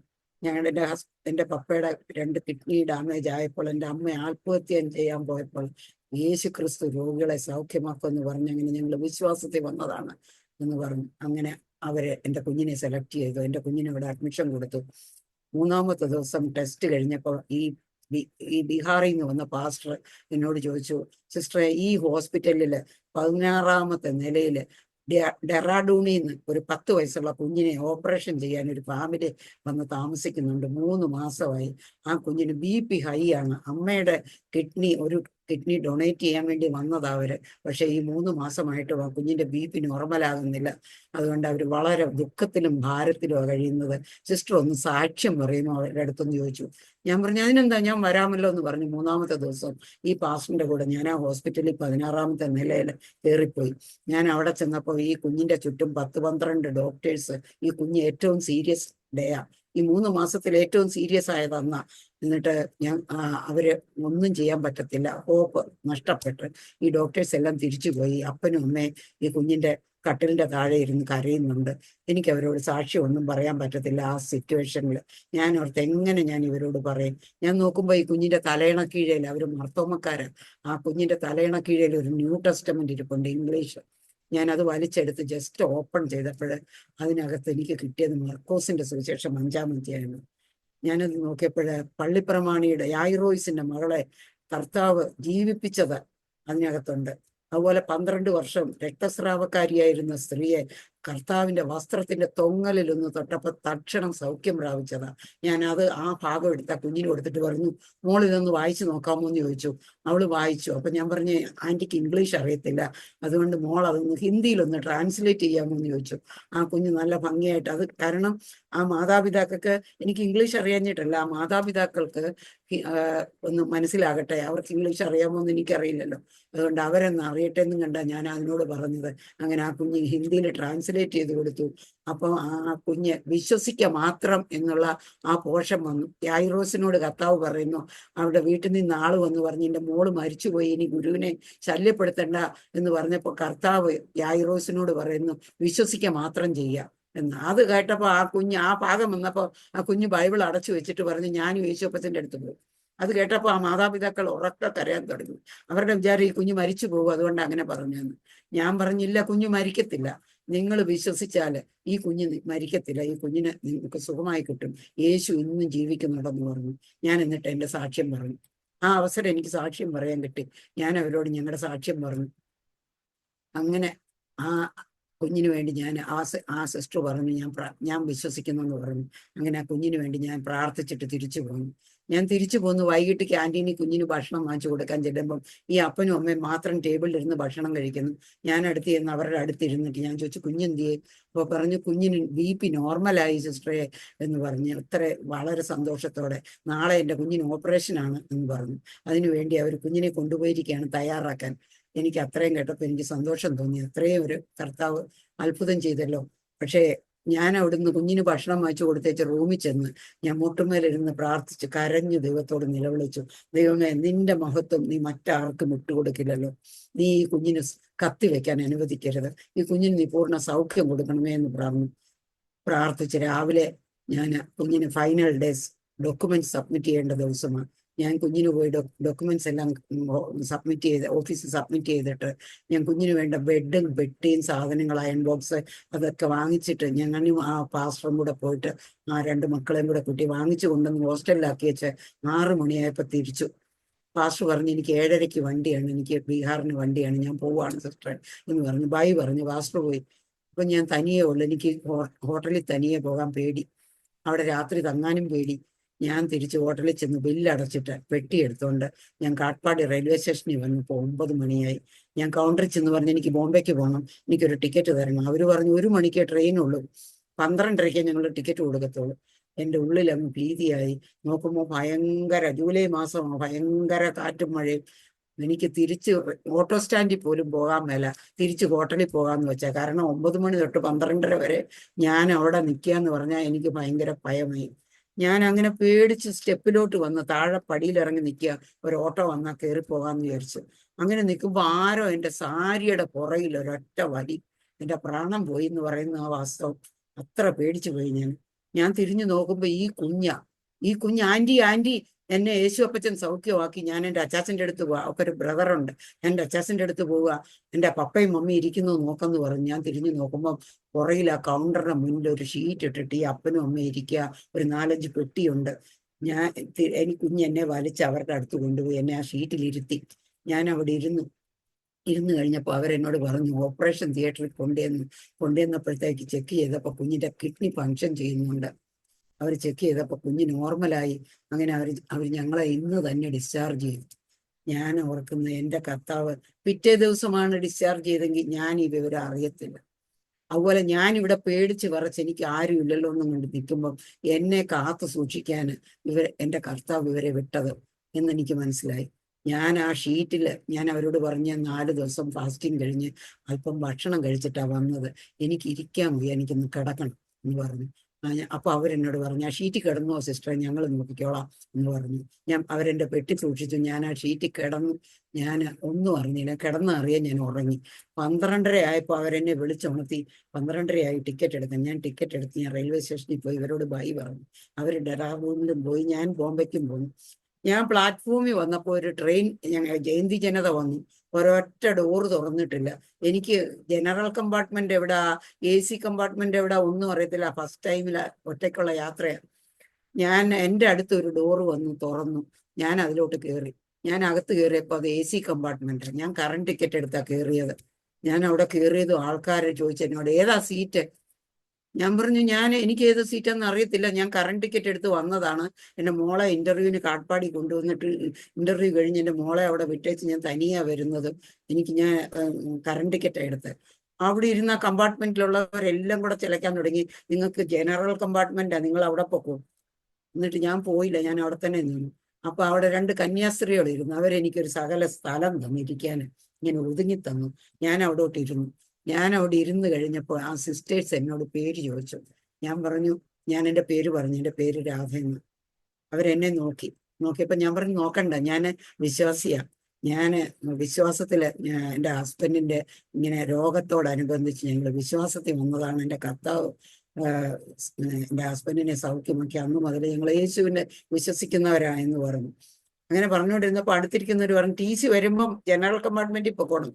ഞങ്ങൾ TCയോട് പറയും, TC നിങ്ങളെ ജനറൽ കമ്പാർട്ട്മെന്റിൽ വിടും, അവിടെ പൊക്കോണം എന്ന് പറഞ്ഞു. ഞാൻ പറഞ്ഞു ഓക്കെ എന്ന് പറഞ്ഞു. അങ്ങനെ ഞാൻ ഇരിക്കുക. അങ്ങനെ പറഞ്ഞുകൊണ്ടിരിക്കുമ്പോൾ TC വന്നു. ഞാനിപ്പം ജനറൽ കമ്പാർട്ട്മെന്റ് ഈ AC കമ്പാർട്ട്മെന്റിൽ നിന്ന് വളരെ ദൂരെയാ. ഞാൻ ഇത്രയും ദൂരം പോകണമല്ലോ, ഞാൻ ആകെ ടയേർഡും. ഞാൻ അങ്ങനെ ചിന്തിച്ചുകൊണ്ടിരിക്കുമ്പോൾ ഈ TC വന്നിട്ട് അവിടെ ഇരുന്ന സകലരോടും ടിക്കറ്റ് ചോദിച്ചു. എന്നോട് ടിക്കറ്റ് ചോദിച്ചില്ല. എൻ്റെ വിചാരം അതെൻ്റെ യേശുവാ വന്നതെന്നുള്ളതാ. TCയുടെ വേഷത്തിൽ എൻ്റെ കർത്താവാ വന്നത് അവിടെ, അല്ലെങ്കിൽ ദൂതനാ വന്നത്, അല്ലെങ്കിൽ എന്നോട് ടിക്കറ്റ് ചോദിക്കുമായിരുന്നു. ബാക്കി എല്ലാവരോടും ടിക്കറ്റ് ചോദിച്ചു, എന്നോട് ടിക്കറ്റ് ചോദിച്ചില്ല. പിന്നെ എൻ്റെ ഉള്ളിലൊരു ഭീതി, ഇവരാരെങ്കിലും TCയോട് പറയുമോ ഞാൻ ഇവിടെ കറണ്ട് ടിക്കറ്റും കൊണ്ടായിരിക്കുന്നതെന്ന്. അവരാരും ഒരക്ഷരം മിണ്ടിയില്ല, വാ തുറന്നില്ല. ആ TC കടന്നുപോയി. അതിനുശേഷം രാത്രി 2 മണിയായപ്പം ഗോവ സ്റ്റേഷൻ വന്നപ്പോൾ ഈ കന്യാസ്ത്രീകൾ ഇറങ്ങിപ്പോയി. ആ 2 സീറ്റും പിന്നെ ഞാൻ ബോംബെ വരുന്നത് വരെ മറ്റൊരുത്തരും വന്നില്ല. ഞാൻ അവിടെ സുഖമായിട്ട് യാത്ര ചെയ്ത് ഇവിടെ എത്തി. നമ്മുടെ ചെറുതും എന്നെ കേൾക്കുന്ന ഈ പ്രേക്ഷകരോട് എനിക്ക് പറയാനുള്ളത്, ദൈവത്തിൽ ആശ്രയിച്ചാൽ നമ്മുടെ ചെറുതിയ കാര്യം തൊട്ട് വലിയ കാര്യം വരെ സകല കാര്യങ്ങളിലും യഹോവയുടെ ദൃഷ്ടിയുണ്ട്. സങ്കീർത്തനം 34:15 പറയുന്നു, യഹോവയുടെ ദൃഷ്ടി നീതിമാന്മാരുടെ മേലും അവന്റെ ചെവി അവരുടെ നിലവിളിക്കും തുറന്നിരിക്കുന്നു. തൻ്റെ പൈതലിനെ വിട്ടിട്ട് ദൈവത്തിന്റെ കണ്ണ് എങ്ങോട്ടും മാറത്തില്ല. അത് ഞാൻ അനുഭവിച്ചറിഞ്ഞതുകൊണ്ടാണ് ഞാൻ ഈ പറയുന്നത്. 34 സങ്കീർത്തനത്തിൽ തന്നെ 7-ാം വാക്യം പറയുന്ന യഹോവയുടെ ദൂതൻ തൻ്റെ ഭക്തന്മാർക്ക് ചുറ്റും പാളയം ഇറങ്ങി വിടുവിക്കുമെന്ന്. അതെല്ലാം എൻ്റെ ജീവിതത്തിൽ രുചിച്ചറിഞ്ഞു. അതിനുശേഷം ഞങ്ങൾ ഇവിടെ തിരിച്ച് ഞങ്ങൾ ബോംബെയിൽ വന്നു. ബോംബെയിൽ വന്നു കഴിഞ്ഞ് എൻ്റെ കുഞ്ഞവിടെ പഠിക്കുകയാണ്. എൻ്റെ മൂത്ത മോളുടെ കല്യാണം കഴിഞ്ഞു. പഠിച്ചു കഴിഞ്ഞ് ഇറങ്ങി വന്നിട്ട് അവിടെ കല്യാണമായി. രണ്ടാമത്തെ മോള് BSc നഴ്സിങ്ങിന് പഠിക്കുന്നു. അവളെ പ്രാക്ടിക്കലിന് വേണ്ടി അയച്ചത് ഒരു TB ഹോസ്പിറ്റലാണ്, GT ഹോസ്പിറ്റൽ എന്ന് പറയുന്ന TB ഹോസ്പിറ്റലാണ് പ്രാക്ടിക്കൽസിന് അയച്ചത്. ആ പ്രാക്ടിക്കൽസിന് പോയി കഴിഞ്ഞ ഉടനെ തന്നെ അവൾക്ക് പനി പിടിച്ചു. 1 മാസത്തോളം അവളുടെ പനി മാറിയില്ല. ആ പനിയോടുകൂടെ എൻ്റെ കുഞ്ഞ് എക്സാം എഴുതിയത്. എക്സാം എഴുതിക്കൊണ്ടിരുന്നപ്പോൾ തന്നെ ചെക്കപ്പ് ചെയ്തപ്പം അവൾക്ക് TB പിടിച്ചെന്ന് മനസ്സിലായി. പൾമണറി കോക്സ്, അവളുടെ ലങ്സ് കംപ്ലീറ്റ് ഇൻഫെക്റ്റഡ് ആയി. ഡോക്ടർ പറഞ്ഞു ഒരു കുഴപ്പമില്ല എന്ന് പറഞ്ഞു. എന്നാലും എക്സാം എഴുതി അവൾ എക്സാം പാസ്സായി വീട്ടിൽ വന്നു. അപ്പൊ എൻ്റെ മൂത്ത മോള് മാരേജ് കഴിഞ്ഞ് 2001 അവിടെ മാരേജ് കഴിഞ്ഞു. 2003 അവൾക്ക് ആദ്യത്തെ കുഞ്ഞ് ജനിച്ചു. ആ കുഞ്ഞ് ജനിച്ചിട്ട് അന്ന് ആ ജനിക്കുന്നതിന്റെ തലേ ദിവസം അവിടെ ഹസ്ബൻഡ് ഹാർട്ട് അറ്റാക്ക് വന്ന് ഓഫീസിൽ വീണ് കിടക്കുക. ഇവര് രണ്ടുപേരും സംസാരിച്ചുകൊണ്ടിരുന്നപ്പോൾ ഫോണ് കട്ടായി. പിന്നെ മണിക്കൂറുകൾ അവൾ വിളിച്ചിട്ടും ഫോൺ എടുത്തില്ല. പിന്നെ അവൾക്ക് പരിചയമുള്ള ഒരു പാസ്റ്റർക്ക് ഫോൺ ചെയ്ത് പറഞ്ഞ് ആ പാസ്റ്റർ ഓഫീസിൽ ചെല്ലുമ്പോൾ ക്യാബിന് അടയ്ക്കാൻ സെക്യൂരിറ്റി ചെന്ന് ലൈറ്റും AC ഓഫ് ചെയ്യാൻ ചെല്ലുമ്പം അവൻ ടേബിളിന്റെ കീഴെ 2 മണിക്കൂറായിട്ട് അറ്റാക്ക് വന്ന് കിടക്കുക ബോധമില്ലാതെ. അവിടുന്ന് അവരെടുത്ത് അപ്പോളോ ഹോസ്പിറ്റലില് വെന്റിലേറ്ററിൽ ഇട്ടിട്ട് ഇവിടെ ഫോൺ ചെയ്ത് പറഞ്ഞു ബോബി വെന്റിലേറ്ററിലാണ്. അങ്ങനെ വലിയ ഒരു ട്രാജിക് ഇൻസിഡന്റ് ആയിരുന്നു. ആ സംഭവത്തിൽ ഞങ്ങൾ വിഷമിച്ചിരിക്കുമ്പോൾ എൻ്റെ മോള് ഇപ്പൊ എനിക്ക് ഡൽഹിക്ക് പോകണമെന്നും പറഞ്ഞു വഴക്ക് തുടങ്ങി. ഞങ്ങൾക്ക് കൊണ്ടുപോകാൻ പറ്റത്തില്ല, അവിടെ ഡേറ്റ് അടുത്തുപോയി ഡെലിവറിക്ക്. പിറ്റേ ദിവസം അവൾ പ്രസവിക്കുകയും ചെയ്തു. പിറ്റേ ദിവസം അവിടെ ഡെലിവറി ആയിരുന്നു. ഒരു ആൺകുഞ്ഞ്, ദൈവം ഒരു അനുഗ്രഹിക്കപ്പെട്ട ഒരു ആൺകുഞ്ഞിനെ കൊടുത്തു. പക്ഷെ അവൾ ആ കുഞ്ഞിനെ നോക്കിയില്ല. അവൾ ഡിപ്രസ്സായിട്ട് കുഞ്ഞിനെ നോക്കാതെയായി. എന്നിട്ട് ഡിസ്ചാർജ് ചെയ്ത് വീട്ടിൽ വന്നു. അവൾ കുഞ്ഞിന് കിടന്നുകൊണ്ട് പാല് കൊടുത്തു. കുഞ്ഞിന്റെ മൂക്കിൽ പാല് കയറി. അവൾ എന്നിട്ടും അറിഞ്ഞുമില്ല, നോക്കിയില്ല. കുറെ സമയം കഴിഞ്ഞ് നോക്കുമ്പോൾ കുഞ്ഞിന്റെ കൈയും കാലും തണുത്തു. കുഞ്ഞു മരിച്ചു. പാല് മൂക്കി കയറിയിട്ട് കുഞ്ഞു മരിച്ചു. മണിക്കൂറുകൾ കഴിഞ്ഞിട്ടാണ് അവൾ അറിയുന്നത് കുഞ്ഞ് മരിച്ചു കിടക്കുകയാണെന്ന്. അവള് ആ കുഞ്ഞ് തണുത്തു. അവള് കുഞ്ഞിനെ എടുത്തിട്ട് കുഞ്ഞിനെ എടുത്തില്ല. അവൾ അങ്ങനെ എൻ്റെ കുഞ്ഞു പോയി എന്നും പറഞ്ഞിട്ട് പുറത്തോട്ട് വന്ന് മമ്മി പപ്പയെ എൻ്റെ കുഞ്ഞു പോയി എന്ന് പറഞ്ഞ് അവള് നിലത്തോട്ടൊരൊറ്റ വീഴ്ചയായിരുന്നു. അപ്പൊ ഹസ്ബൻഡ് അകത്തോട്ട് ചെന്ന് കുഞ്ഞിനെ എടുത്തപ്പോൾ കുഞ്ഞ് അനങ്ങുന്നില്ല, മരവിച്ചു. എടുത്ത് കുഞ്ഞിനെ, ഒരു കോഴിയെ ഇങ്ങനെ തൂക്കി പിടിക്കുന്നതാണ്, കുഞ്ഞിനെ തൂക്കി പിടിച്ചോണ്ട് അദ്ദേഹം പുറത്തോട്ട് വരുന്നത്. അപ്പൊ എൻ്റെ കുഞ്ഞുങ്ങളെ, ഈ രോഗിയായ എൻ്റെ മോളും TB ആയിട്ടിരിക്കുന്ന എൻ്റെ മോളും ഇളയ 10ാം ക്ലാസ് ബോർഡ് എക്സാം എഴുതിക്കൊണ്ടിരിക്കുന്ന എൻ്റെ കുഞ്ഞും അടുത്ത് വന്നു നിന്ന് കണ്ണു അടച്ച് പ്രാർത്ഥിച്ചുകൊണ്ട് നിന്നു. ഞാൻ പുറത്ത് ഹോളിൽ പ്രാർത്ഥിച്ചുകൊണ്ടിരിക്കുകയായിരുന്നു. ഞാനും എണീറ്റ് എന്ന് നോക്കുമ്പോൾ കുഞ്ഞിനെ ഇങ്ങനെ കോഴിയെ പിടിച്ചിരിക്കുക എന്നാണ്. ഹസ്ബൻഡ് തല താഴെയായിട്ട് കാലും വെള്ളമായിട്ട് ഇങ്ങനെ പിടിച്ചിരിക്കുക. കുഞ്ഞ് കണ്ണ് തുറക്കുന്നുമില്ല, കുഞ്ഞ് കണ്ണടച്ചിരിക്കുക. സ്തോത്രം, യേശുവേ സ്തോത്രം എന്ന് പറഞ്ഞിട്ട് ഞാൻ ആ കുഞ്ഞിന്റെ പുറത്തൊരു 5-8 അടിയെ മേടിച്ചു ഉറക്കെ. ഏതായാലും കുഞ്ഞ് ചത്തു. ഇനിയിപ്പം ശക്തിയോടെയാണോ അടിക്കുന്നത് അതൊന്നും നോക്കിയിട്ട് കാര്യമില്ല. അതിനൊരു 5-8 അടി അടിച്ചു, യേശുവേ സ്തോത്രം എന്ന് പറഞ്ഞിട്ടുണ്ട്. നോക്കുമ്പോൾ കുഞ്ഞ് മൂത്രം ഒഴിച്ചു, കുഞ്ഞ് കണ്ണും തുറന്നു. എൻ്റെ കർത്താവ് ആ വലിയ ദുഃഖത്തിൽ നിന്ന് ഞങ്ങളെ വിടുവിച്ചു. ആ കുഞ്ഞിനെ പ്രസവത്തിന് കൊണ്ടുവരുമ്പോൾ അവിടെ ഫാദറിൻ്റെ പാസ്റ്ററാണ്. ആ പാസ്റ്റർ ഫോൺ ചെയ്ത് പറഞ്ഞു, എൻ്റെ കൊച്ചുമോൻ അങ്ങോട്ട് വന്നിട്ടുണ്ട്, എൻ്റെ കൊച്ചുമോനെ സൂക്ഷിച്ചോണേന്ന് പറഞ്ഞു. ഞങ്ങൾ ഈ വിവരം, ഈ ന്യൂസ് എങ്ങനെ അവരെ അറിയിക്കും? ഞങ്ങൾ വിഷമിച്ച് ആകെ തളർന്നു പോയായിരുന്നു. എന്നാൽ ഞങ്ങളെ വലിയ ദുഃഖത്തിൽ നിന്ന് കർത്താവ് ഞങ്ങളെ വിടുവിച്ചു. അതിനുശേഷം എൻ്റെ മോള് പിറ്റേ ദിവസം എൻ്റെ ഹസ്ബൻഡ് ബിൽവാരയ്ക്ക് പോയി ഡ്യൂട്ടിക്ക്. മിക്കവാറും അദ്ദേഹം ബിൽവാരയില്ല, ഒഫീഷ്യൽ ഡ്യൂട്ടിക്ക് പോകും. പിറ്റേ ദിവസം പോയി. വീട്ടിൽ ആരുമില്ല, ഞാൻ തന്നെയുള്ള, എല്ലാം നോക്കണം. മോടെ ഡെലിവറിയുടെ ശുശ്രൂഷ, ഈ രോഗിയായ കുഞ്ഞിനെ ശുശ്രൂഷ, കൊച്ചുമോടെ ബോർഡ് എക്സാമാണ്, അവളെ നോക്കണം, ഓഫീസിൽ വീട്ടിലെ കാര്യങ്ങളെല്ലാം നോക്കണം. അതിൻ്റെ ഇടയ്ക്ക് എനിക്ക് ബലം നൽകുന്നത് എൻ്റെ ദൈവസന്നിധിയാണ്. ഞാൻ ദൈവത്തോട് പ്രാർത്ഥിച്ചുകൊണ്ട് ഇങ്ങനെ ഉപവസിച്ചിരുന്നു, പ്രാർത്ഥിക്കാൻ തുടങ്ങി. ഈ സന്ദർഭത്തിൽ ബോബി വെന്റിലേറ്ററിൽ കിടക്കുന്നു. ഈ സന്ദർഭത്തിൽ ഞങ്ങളെ വിടിവിക്കാൻ ദൈവമേ അങ്ങയ്ക്ക് മാത്രമേ കഴിയൂ. ഇങ്ങനെ പ്രാർത്ഥിച്ചുകൊണ്ടിരുന്നപ്പോൾ എൻ്റെ മോള് പെട്ടെന്ന് വന്ന് സിങ്കിനകത്ത് ഛർദ്ദിച്ചു. നോക്കുമ്പം സിങ്കിനകത്ത് ബ്ലഡാ. 2ാമത്തെ മോള്. ഞാൻ നോക്കുമ്പോൾ സമയം 5 മണിയായി. ഞങ്ങളുടെ ഡിസ്പെൻസറി 3 മണി വരെ ഉള്ളൂ. പുറത്ത് പ്രൈവറ്റിലെങ്ങും പോകാൻ എൻ്റെ കൈ കാശില്ല. ഞാൻ മോളോട് പറഞ്ഞു, മോൾ ഒരുങ്ങ, മമ്മി ഡിസ്പെൻസറി കൊണ്ടുപോകാന്ന് പറഞ്ഞു. ഡോക്ടറെ അടുത്ത് കൊണ്ട് ഞാൻ ഒരുക്കി ഡിസ്പെൻസറി ചെന്നു. അപ്പോൾ സെക്യൂരിറ്റി പറഞ്ഞു ഡിസ്പെൻസറി 3 മണിയാകുമ്പോൾ അടയ്ക്കും. ഈ സമയത്ത് എങ്ങനെ മാഡം വന്നേ?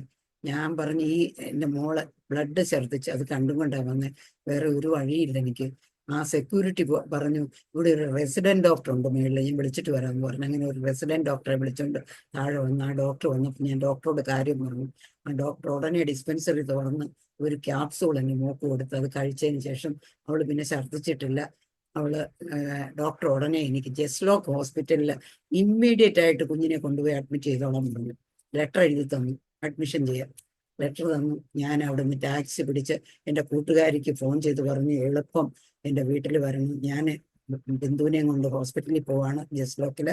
വീട്ടിൽ ബ്ലസ് ചെയ്യും, കുഞ്ഞിനെ നോക്കിക്കണം, കൊച്ചുമോടെ പരീക്ഷയാണ്, അവളെ നോക്കിക്കണം എന്ന് പറഞ്ഞ് ഞാൻ സുവിശേഷം പറഞ്ഞ് വിശ്വാസത്തിൽ വന്ന ഒരു ഹിന്ദു കുട്ടിയുണ്ട് എൻ്റെ ഓഫീസിൽ. എൻ്റെ ഓഫീസിൽ ഒരുപാട് പേര് വിശ്വാസത്തിൽ വന്നു. ഞാൻ എൻ്റെ കൂടെ ചർച്ചിൽ വന്ന് പ്രാർത്ഥിക്കാൻ വന്നു. വിശ്വാസത്തിൽ വന്നവര് ഒത്തിരി 4th ക്ലാസ് എംപ്ലോയീസ് ഉണ്ട്, മറാഠികൾ. അവരെല്ലാം ഗാഡ്കൂപ്പറിൽ ജോർജ് ബാസിൻ്റെ അവിടെ ഇപ്പോഴും ദൈവത്തെ ആരാധിക്കുന്നുണ്ട്. അവര് ആ കുട്ടി എൻ്റെ വീട്ടിൽ വന്ന് എൻ്റെ കുഞ്ഞിനെ നോക്കാനായിട്ട് നിന്നു. ഞാൻ ബിന്ദുവിനെ കൊണ്ട് ജസ്ലോക്ക് ഹോസ്പിറ്റലിൽ പോയി. ഹോസ്പിറ്റലിൽ ചെന്ന് അവിടെ ചെന്ന ഉടനെ അദ്ദേഹത്തിൻ്റെ ഓഫീസിൽ ഞാൻ ഫോൺ ചെയ്ത് പറഞ്ഞായിരുന്നു, അങ്ങനെ ഓഫീസിൽ നിന്ന് ഡെപ്പോസിറ്റ് ചെയ്യാനുള്ള പൈസയും കൊണ്ടുവന്നു. അങ്ങനെ ഉടനെ തന്നെ അഡ്മിഷൻ ക്രമീകരിച്ചു. ഞങ്ങൾക്ക് റൂം അലോട്ട് ചെയ്ത് ഞാൻ റൂമിൽ പോയി ഞാനിരുന്നു. അദ്ദേഹത്തിൻ്റെ ബോസും സ്റ്റാഫും എല്ലാം കൂടെ അവളെയും കൊണ്ട് ഡോക്ടറുമായിട്ട് ചെക്കപ്പിന് വേണ്ടിയിട്ട് ഡോക്ടറെ അടുത്ത് പോയി. രാത്രി 2 മണിയായപ്പോൾ എല്ലാ ചെക്കപ്പ്, അവിടെ നഖം തൊട്ട് കണ്ണ്, പല്ല് എല്ലാം ചെക്കപ്പ്, എല്ലാ ഓർഗൻസും ടെസ്റ്റ് ചെയ്തിട്ട് ഡോക്ടർ തിരിച്ചു കൊണ്ടുവന്ന് ഡിസ്ചാർജ് പേപ്പർ കയ്യിൽ തന്നു. എന്നിട്ട് പറഞ്ഞു അവൾക്ക് ഒരു അസുഖവും ഇല്ല, she is perfectly all right എന്ന്.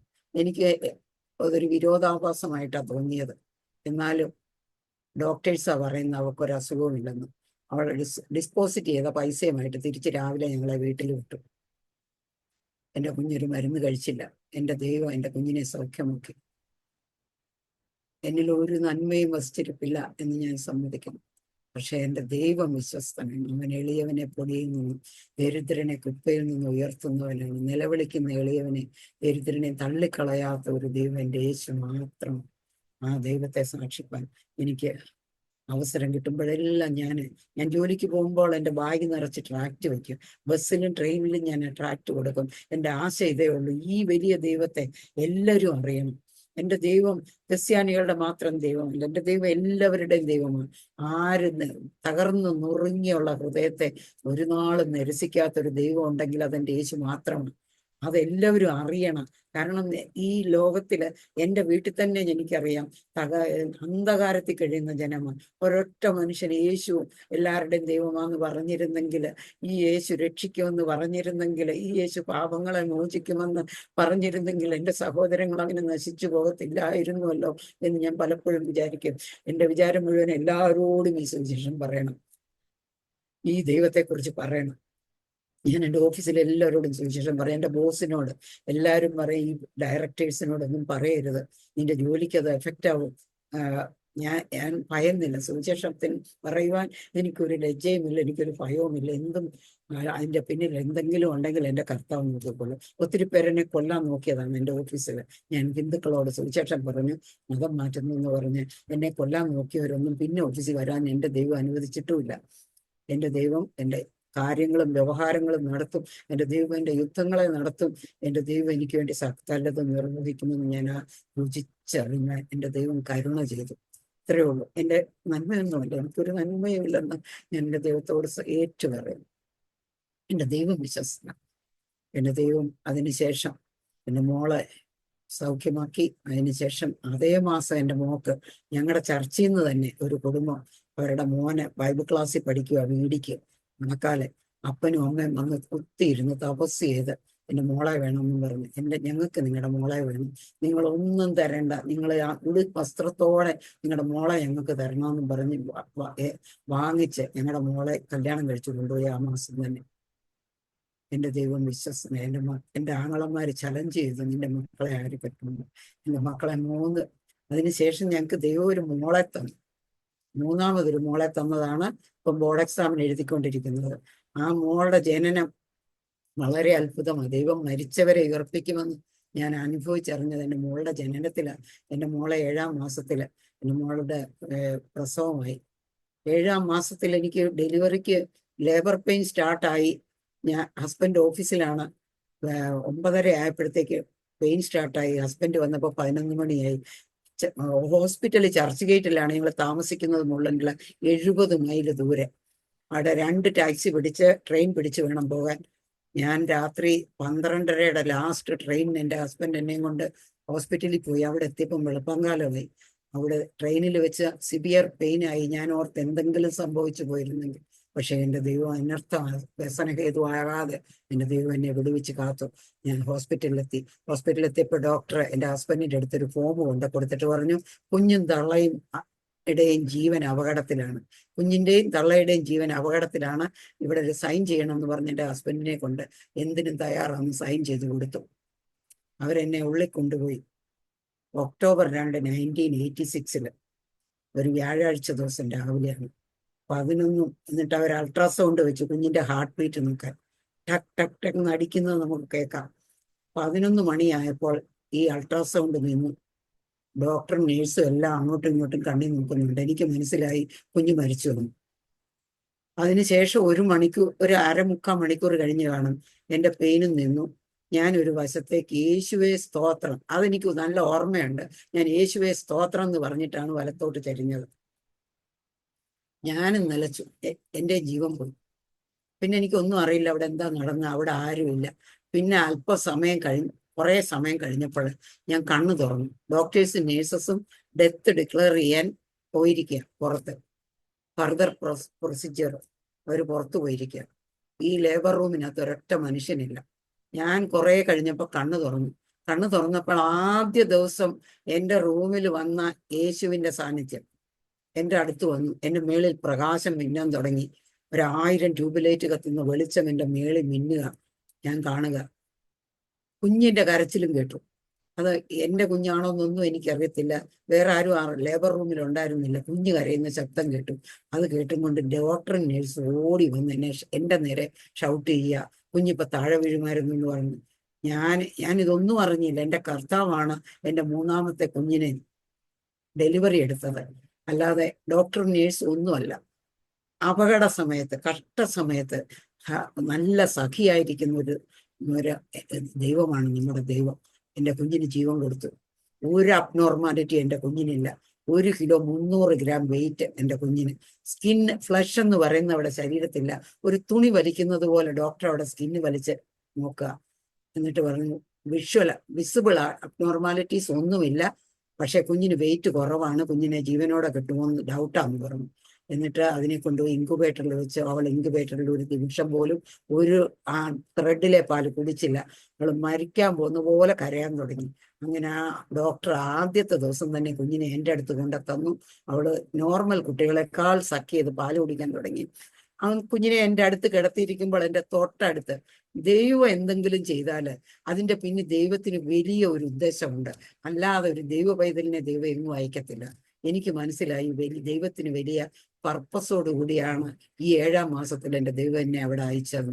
ഞാൻ റൈറ്റ് സൈഡിൽ നോക്കുമ്പോൾ ഒരു ഇന്ദർദേവ് പാണ്ഡെ എന്ന് പറഞ്ഞിട്ട് ഒരു രാജസ്ഥാനി ബ്രാഹ്മിൻ പെൺകുട്ടി സിസേറിയൻ കഴിഞ്ഞ് എൻ്റെ അടുത്ത് കൊണ്ടുവന്ന് അടുത്ത ബെഡിലിട്ടിരിക്കുക. അവിടെ ട്യൂബ് മൂക്കിലും വായിലും എല്ലാം ട്യൂബ് ഒക്കെ ആയിട്ടിരിക്കുകയാണ്. എൻ്റെ ഹസ്ബൻഡും അമ്മയും റിലേറ്റീവ്സ് എല്ലാം രാത്രി 9 മണി വരെ അടുത്ത് നിന്ന് കരയുക. ഞാൻ ചോദിച്ചു, എന്തിനാ നിങ്ങൾ കരയുന്നേ? ഞാൻ ഇതുവരെ സിസേറിയൻ പേഷ്യൻസിനെ കണ്ടിട്ടില്ല. അപ്പൊ ഞാൻ ചോദിച്ചു, ഞാൻ ഓർത്തിക്കും ഈ പെണ്ണ് ചത്ത് കിടക്കുമായിരിക്കും. അപ്പൊ ഞാൻ ചോദിച്ചു, എന്തിനാ നിങ്ങൾ കരയുന്നേ? അപ്പൊ പറഞ്ഞു, എൻ്റെ ആ പെൺകുട്ടിയുടെ അമ്മ പറയുക, എൻ്റെ മോള് 2 സിസേറിയൻ കഴിഞ്ഞ് ഈ ഹോസ്പിറ്റലിൽ തന്നെയായിരുന്നു. 2 ആൺകുട്ടികള്, 2.5 കിലോ വെയിറ്റ് ഉള്ള കുട്ടികൾ മാസം ഫുള്ളായിട്ട് പ്രസവിച്ചതാണ്. എന്നാൽ അത് കുഞ്ഞുങ്ങൾ 6 മണിക്കൂറിനുള്ളിൽ ഈ ഹോസ്പിറ്റലിൽ കിടന്ന് മരിച്ചുപോയി. ഇത് 3ാമത്തെ അവള് കൺസീവ് ആയപ്പോൾ തൊട്ട് ബെഡ് റെസ്റ്റിൽ ഈ ഹോസ്പിറ്റലിലായിരുന്നു. പക്ഷെ ഇപ്പോഴേ സിസേറിയൻ കഴിഞ്ഞപ്പോൾ ഡോക്ടർ പറയുന്നു 12 മണിക്കകം ഈ കുഞ്ഞ് മരിച്ചു പോകുന്നു. അതുകൊണ്ടാണ് ഞങ്ങൾ കരഞ്ഞതെന്ന് പറഞ്ഞു.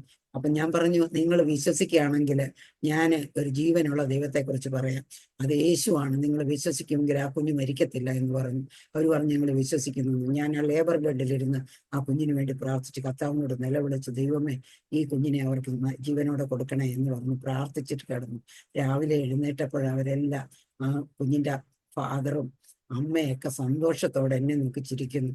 അന്നേരം അവർ പറഞ്ഞു, ഞങ്ങളുടെ കുഞ്ഞിനി മരിക്കത്തില്ലെന്ന് ഡോക്ടർ പറഞ്ഞു. അവരിപ്പോഴും ഇവിടെ കല്യാണി താമസിക്കുന്നുണ്ട്. ഞങ്ങളുടെ അടുത്താണ്, 1/2 മണിക്കൂർ ദൂരമേ ഉള്ളൂ. ഞങ്ങൾ മിക്കവാറും പോകാറുണ്ട്. അവർ ഞങ്ങളുടെ ചർച്ചിൽ പലപ്പോഴും വന്നിട്ടുണ്ട്. പക്ഷെ അവർ വന്നപ്പോഴൊക്കെ ഞങ്ങളുടെ ചർച്ചിൽ ഫീസ്റ്റിംഗ് ആയിരുന്നു, നോൺ വെജ് ഫീസ്റ്റിംഗ് ആയിരുന്നു. അതുകൊണ്ട് അവർ ബ്രാഹ്മിൻസ് ആണ്, അതുകൊണ്ട് അവർ പിന്നീട് വന്നിട്ടില്ല. എന്നാലും അവർ ഞങ്ങളുടെ അടുത്തുണ്ട്. അവർ എന്നെ കോണ്ടാക്ട് ചെയ്യാറുണ്ട്, വാട്സാപ്പിൽ സംസാരിക്കാറുണ്ട്. അങ്ങനെ നമ്മുടെ കർത്താവ് ഇന്നും മരിച്ചവരെ ജീവിപ്പിക്കും, മരിച്ചവരെ ഉയർപ്പിക്കും. ഇങ്ങനെ മരണത്തിൽ നിന്ന് ഞങ്ങളെ വിടുവിച്ചു. ഇനി ഞങ്ങൾ കർത്താവിന്റെ വേലയ്ക്ക് ഇറങ്ങാനുള്ള ആ ഒരു ഇതും കൂടെ പറഞ്ഞ് ഞാൻ നിർത്തട്ടെ. അതെന്റെ 3ാമത്തെ മരണസമയമാണ്. ആദ്യം ഞാൻ ആത്മഹത്യ ചെയ്യാൻ പോയപ്പോൾ എൻ്റെ കർത്താവിനെ വിടുവിച്ചു. രണ്ടാമത് ഞാൻ എൻ്റെ ഡെലിവറി സമയത്ത് എൻ്റെ കർത്താവിനെ വിടുവിച്ചു. അത് കഴിഞ്ഞിട്ട് ഞങ്ങള് ഈ കർത്താവ് തന്ന നന്മകളെല്ലാം പ്രാപിച്ചുകൊണ്ട് അങ്ങനെ സുഖമായിട്ട് പ്രാർത്ഥിക്കും, ആരാധിക്കും ഒക്കെ ശരിയാ. പക്ഷെ കർത്താവിനൊരു ഒരു ഉദ്ദേശമില്ലാതെ ഒരു മനുഷ്യനെയും കർത്താവ് വിളിക്കുന്നില്ല. ആ ഒരു ദൗത്യം എന്നിൽ ഉണ്ടെന്നുള്ള ഒരു ബോധം എനിക്കുണ്ട്. കർത്താവ് കൂടുതൽ കൊടുക്കുന്നവരോട് കൂടുതൽ ചോദിക്കുന്നൊരു ഭയം എന്നിലുണ്ട്. ഞാൻ 2005 ബോംബെയിൽ ഭയങ്കര വെള്ളപ്പൊക്കം. ആ വെള്ളപ്പൊക്കത്തില് എൻ്റെ മൂത്ത മോളുടെ 2ാമത്തെ ഡെലിവറിക്ക് വേണ്ടി ഡൽഹിക്ക് വേണ്ടി ടിക്കറ്റ് ബുക്ക് ചെയ്തു. നാളെ പോവുകയാണെങ്കിൽ ഇന്ന് എനിക്ക് ഓഫീസിൽ നിന്ന് ഇറങ്ങാൻ നേരത്തെ എൻ്റെ ബോസ് ഒരു 5-8 ഫാക്സ് കൊണ്ട് തന്നിട്ട് ഇതും കൂടെ അയച്ചിട്ടേ പോകാൻ പറ്റത്തുള്ളൂ എന്ന് പറഞ്ഞു. അങ്ങനെ 5 മണിക്ക് എല്ലാവരും പോയി. ഞാനിരുന്ന് 5-8 ഫാക്സ് അയച്ചു കഴിഞ്ഞപ്പം 7 മണിയായി. നോക്കുമ്പോൾ പുറത്ത് ഭയങ്കര അതിഭയങ്കര മഴ. എൻ്റെ ഈ കുടയില്ല, എനിക്ക് പോയേ പറ്റത്തുള്ളൂ. ആ കുടയില്ലാതെ ഞാൻ നനഞ്ഞ് ഞാൻ റെയിൽവേ സ്റ്റേഷനിൽ വന്ന് എൻ്റെ 2 ബാഗ് നിറച്ച് സാധനം ഞങ്ങൾക്ക് ക്യാൻറ്റീനുണ്ട്, ക്യാൻറ്റീനിൽ നിന്ന് ഡൽഹിക്ക് കൊണ്ടുപോകാനുള്ള സാധനം മോക്ക് വേണ്ടി വാങ്ങിച്ചതുകൊണ്ട് ഇതും എല്ലാം താങ്ങി പിടിച്ചുകൊണ്ട് വെള്ളത്തിൽ കൂടെ നീന്തി ഞാൻ സ്റ്റേഷനിൽ വന്ന് വീട്ടിൽ വന്നപ്പം വീട് നിറച്ച് വിശ്വാസികൾ ഞങ്ങളെ യാത്രയക്കാൻ വന്നിരിക്കുക. ഞാൻ അതേപോലെ അടുക്കളയിൽ കയറി അവർക്ക് ഭക്ഷണം ഉണ്ടാക്കി കൊടുത്തേച്ച് അവർ പോയി കഴിഞ്ഞിട്ട് ഞാൻ കുളിച്ച് ഭക്ഷണം കഴിച്ച് കിടന്നു. രാവിലെ ആയപ്പോൾ എൻ്റെ കൈയും അനങ്ങത്തില്ല, കാലും അനങ്ങത്തില്ല. ലാപ്ടോപൈറോസിസ് എന്ന് പറയുന്ന ഒരു പനി, ഒരു വൈറസ് ആ സമയത്ത് പടർന്നിരുന്നു. അതെനിക്ക് പിടിച്ചു. അത് പിടിച്ചാൽ 2 ദിവസത്തിനുള്ളിൽ ആൾ മരിക്കും. ഞാൻ ഒരിക്കലും എനിക്ക് അങ്ങനെ ഒരു ഫീവർ വന്നിട്ടില്ല. അന്ന് എനിക്ക് ആ പനി പിടിച്ചു. എന്നെ എടുത്താണ് ചർച്ചിലെ ഒരു സെക്രട്ടറി ഉണ്ടായിരുന്നു, അത് വന്നു. എൻ്റെ ഹസ്ബൻഡും കൂടെ എന്നെ എടുത്താണ് ട്രെയിനെ കയറ്റിയത്. ട്രെയിനിൽ വെച്ച് ഞാൻ ഒത്തിരി സീരിയസ് ആയി. എന്നിട്ട് ഞാൻ ഡൽഹി റെയിൽവേ സ്റ്റേഷനിൽ നിന്ന് തന്നെ അവിടെ ഡൽഹിയിൽ ഒരു ഹോസ്പിറ്റലിലേക്കാണ് കൊണ്ടുപോയത്. അങ്ങനെ ഹോസ്പിറ്റലിൽ കൊണ്ടുപോയി അഡ്മിറ്റ് ചെയ്ത് 3ാമത്തെ ദിവസം എൻ്റെ പനി കുറച്ച് കുറഞ്ഞപ്പോഴത്തേക്ക് എന്നെ ഡിസ്ചാർജ് ചെയ്ത് വീട്ടിൽ കൊണ്ടാക്കി. എൻ്റെ മോളപ്പോഴത്തേക്ക് പ്രസവിച്ചു. അങ്ങനെ അവരും ഡിസ്ചാർജ് ചെയ്ത് വീട്ടിൽ വന്നു. എന്നെ അവിടെ ആക്കിയിട്ട് ഹസ്ബൻഡ് ഇങ്ങനെ ബോംബെക്ക് പോന്നു. ഞാൻ ഗസ്റ്റ് റൂമിനകത്ത് ഒറ്റയ്ക്ക്. രാത്രി ഒരു 10-11 മണി ആയപ്പോഴത്തേക്ക് എല്ലാവരും ഉറങ്ങി. എനിക്ക് ശ്വാസം മുട്ടൽ തുടങ്ങി. ഞാൻ ഒരു ശകലം പോലും എനിക്ക് ശ്വാസം വിടാൻ മേല, എനിക്ക് എഴുന്നേക്കാനും മേല. എനിക്കറിയാം ഞാൻ മരിക്കാൻ പോവാണെന്ന്. എനിക്ക് മരിക്കാൻ ഭയമൊന്നും ഉണ്ടായില്ല. എനിക്ക് ഒട്ടും ഭയം തോന്നിയില്ല. മരിക്കുകയാണെങ്കിൽ ഞാൻ കർത്താവിനടുത്ത് പോകുമെന്ന് എനിക്കൊരു നല്ലൊരു ഉറപ്പുണ്ട്. എൻ്റെ കർത്താവ് എന്നെ തള്ളിക്കളയത്തില്ല, എന്നെ ഉപേക്ഷിക്കത്തില്ലെന്ന് പറഞ്ഞിട്ടു. ഞാൻ അവിടെ കിടന്നോണ്ട് പറഞ്ഞു, കർത്താവേ, ഞാൻ ഇപ്പം അങ്ങയുടെ അടുത്ത് വന്നാൽ എൻ്റെ കൈ ബലപ്പെട്ടിരിക്കത്തില്ല. ഞാൻ ഒന്നും ചെയ്തിട്ടില്ല ദൈവത്തിന് വേണ്ടി. എനിക്കൊരവസരം തരണം. ഇനി എനിക്കൊരവസരം തന്നാൽ ഞാൻ ജോലി റിസൈൻ ചെയ്തിട്ട് പൂർണ്ണമായി ഞാൻ ദൈവത്തിന്റെ വേല ചെയ്തോളാം. പക്ഷെ എനിക്ക് ഒറ്റയ്ക്ക് പറ്റത്തില്ല. ഞാനൊരു ഡിപ്പെൻഡബിൾ എപ്പോഴും. എന്നെ 7 ആങ്ങളമാരുടെ ഇളയതായതുകൊണ്ട് ഞാൻ എപ്പോഴും ഒരു ഡിപ്പെൻഡിങ് നേച്ചറാണ്. എനിക്ക് തനിയെ ഒന്നും ചെയ്യാൻ പ്രാപ്തിയില്ലാത്തൊരു വ്യക്തി. ഞാൻ കൊണ്ട് എനിക്ക് എൻ്റെ ഹസ്ബൻഡിനെ എനിക്ക് സുവിശേഷ വേലയ്ക്കായിട്ട് പിടിപ്പിച്ചു തരണം. അദ്ദേഹം ഓഫീസിൽ ഓരോ വർഷം തോറും പ്രൊമോഷൻ കൊടുത്ത് മേളിൽ കയറ്റി വെച്ചിരിക്കുക. നേരെ താഴെ ഇറങ്ങും. പക്ഷെ കർത്താവിനൊന്നും അസാധ്യമല്ല. എൻ്റെ കർത്താവിന് സകലതും കഴിയുമെന്ന് ഞാൻ വിശ്വസിക്കുന്നു എന്ന് പറഞ്ഞ് ഞാൻ പ്രാർത്ഥിച്ച് നിർത്തി. എൻ്റെ ശ്വാസം മുട്ടൽ മാറി. ഞാൻ കംപ്ലീറ്റ് സുഖമായി. എൻ്റെ ശ്വാസം മുട്ടൽ മാറി. ഞാൻ നോർമലായി. ഞാൻ പിന്നെ എഴുന്നേറ്റിരുന്ന് ദൈവത്തെ പാടി സ്തുതിക്കാൻ തുടങ്ങി. ഞാൻ എന്നിട്ട് അവിടുന്ന് 1.5 മാസത്തെ ലീവിലാണ് എൻ്റെ മോളെ ശുശ്രൂഷിക്കാൻ പോയത്. അത് കഴിഞ്ഞിട്ട് ഞാൻ വീട്ടിൽ വന്നിട്ട് 2006 വീട്ടിൽ വന്നിട്ട് എനിക്ക് ഹസ്ബൻഡിനോട് പറയാൻ ഭയങ്കര പേടി, ജോലി റിസൈൻ ചെയ്യാൻ. കാരണം 3ാമത്തെ മോള് ബിടെക്കിന് പഠിച്ചുകൊണ്ടിരിക്കുക ഔറംഗാബാദില്. അപ്പം അതിൻ്റെ ഭയങ്കര എക്സ്പെൻസസാ. അത് ജോലിയില്ലാതെ എൻ്റെ മാത്രം ശമ്പളം കൊണ്ട് മാനേജ് ചെയ്യാൻ പറ്റുമെന്ന് എനിക്ക് തോന്നിയില്ല. എങ്കിലും ഞാൻ അദ്ദേഹത്തെ ധൈര്യപ്പെടുത്താം. പിന്നെ ഞാൻ ദൈവത്തോട് പ്രോമിസ് ചെയ്തു. എൻ്റെ ഒരു ദിവസം ഹസ്ബൻഡ് ഓഫീസിൽ നിന്ന് വന്നിട്ട് പറഞ്ഞു, നമ്മളെല്ലാം ദൈവത്തിൽ നിന്ന് പ്രാപിച്ചു, പക്ഷെ നമ്മൾ ദൈവത്തിന് വേണ്ടി ഒന്നും ചെയ്തില്ലല്ലോ. ഇതുവരെ നമ്മൾ ദൈവത്തിന് വേണ്ടി ഒന്നും ചെയ്തില്ല. അതുകൊണ്ട് ഞാൻ ജോലി റിസൈൻ ചെയ്യാൻ പോവാം, നമുക്ക് കർത്താവിൻ്റെ വേല ചെയ്യാമെന്ന് പറഞ്ഞു.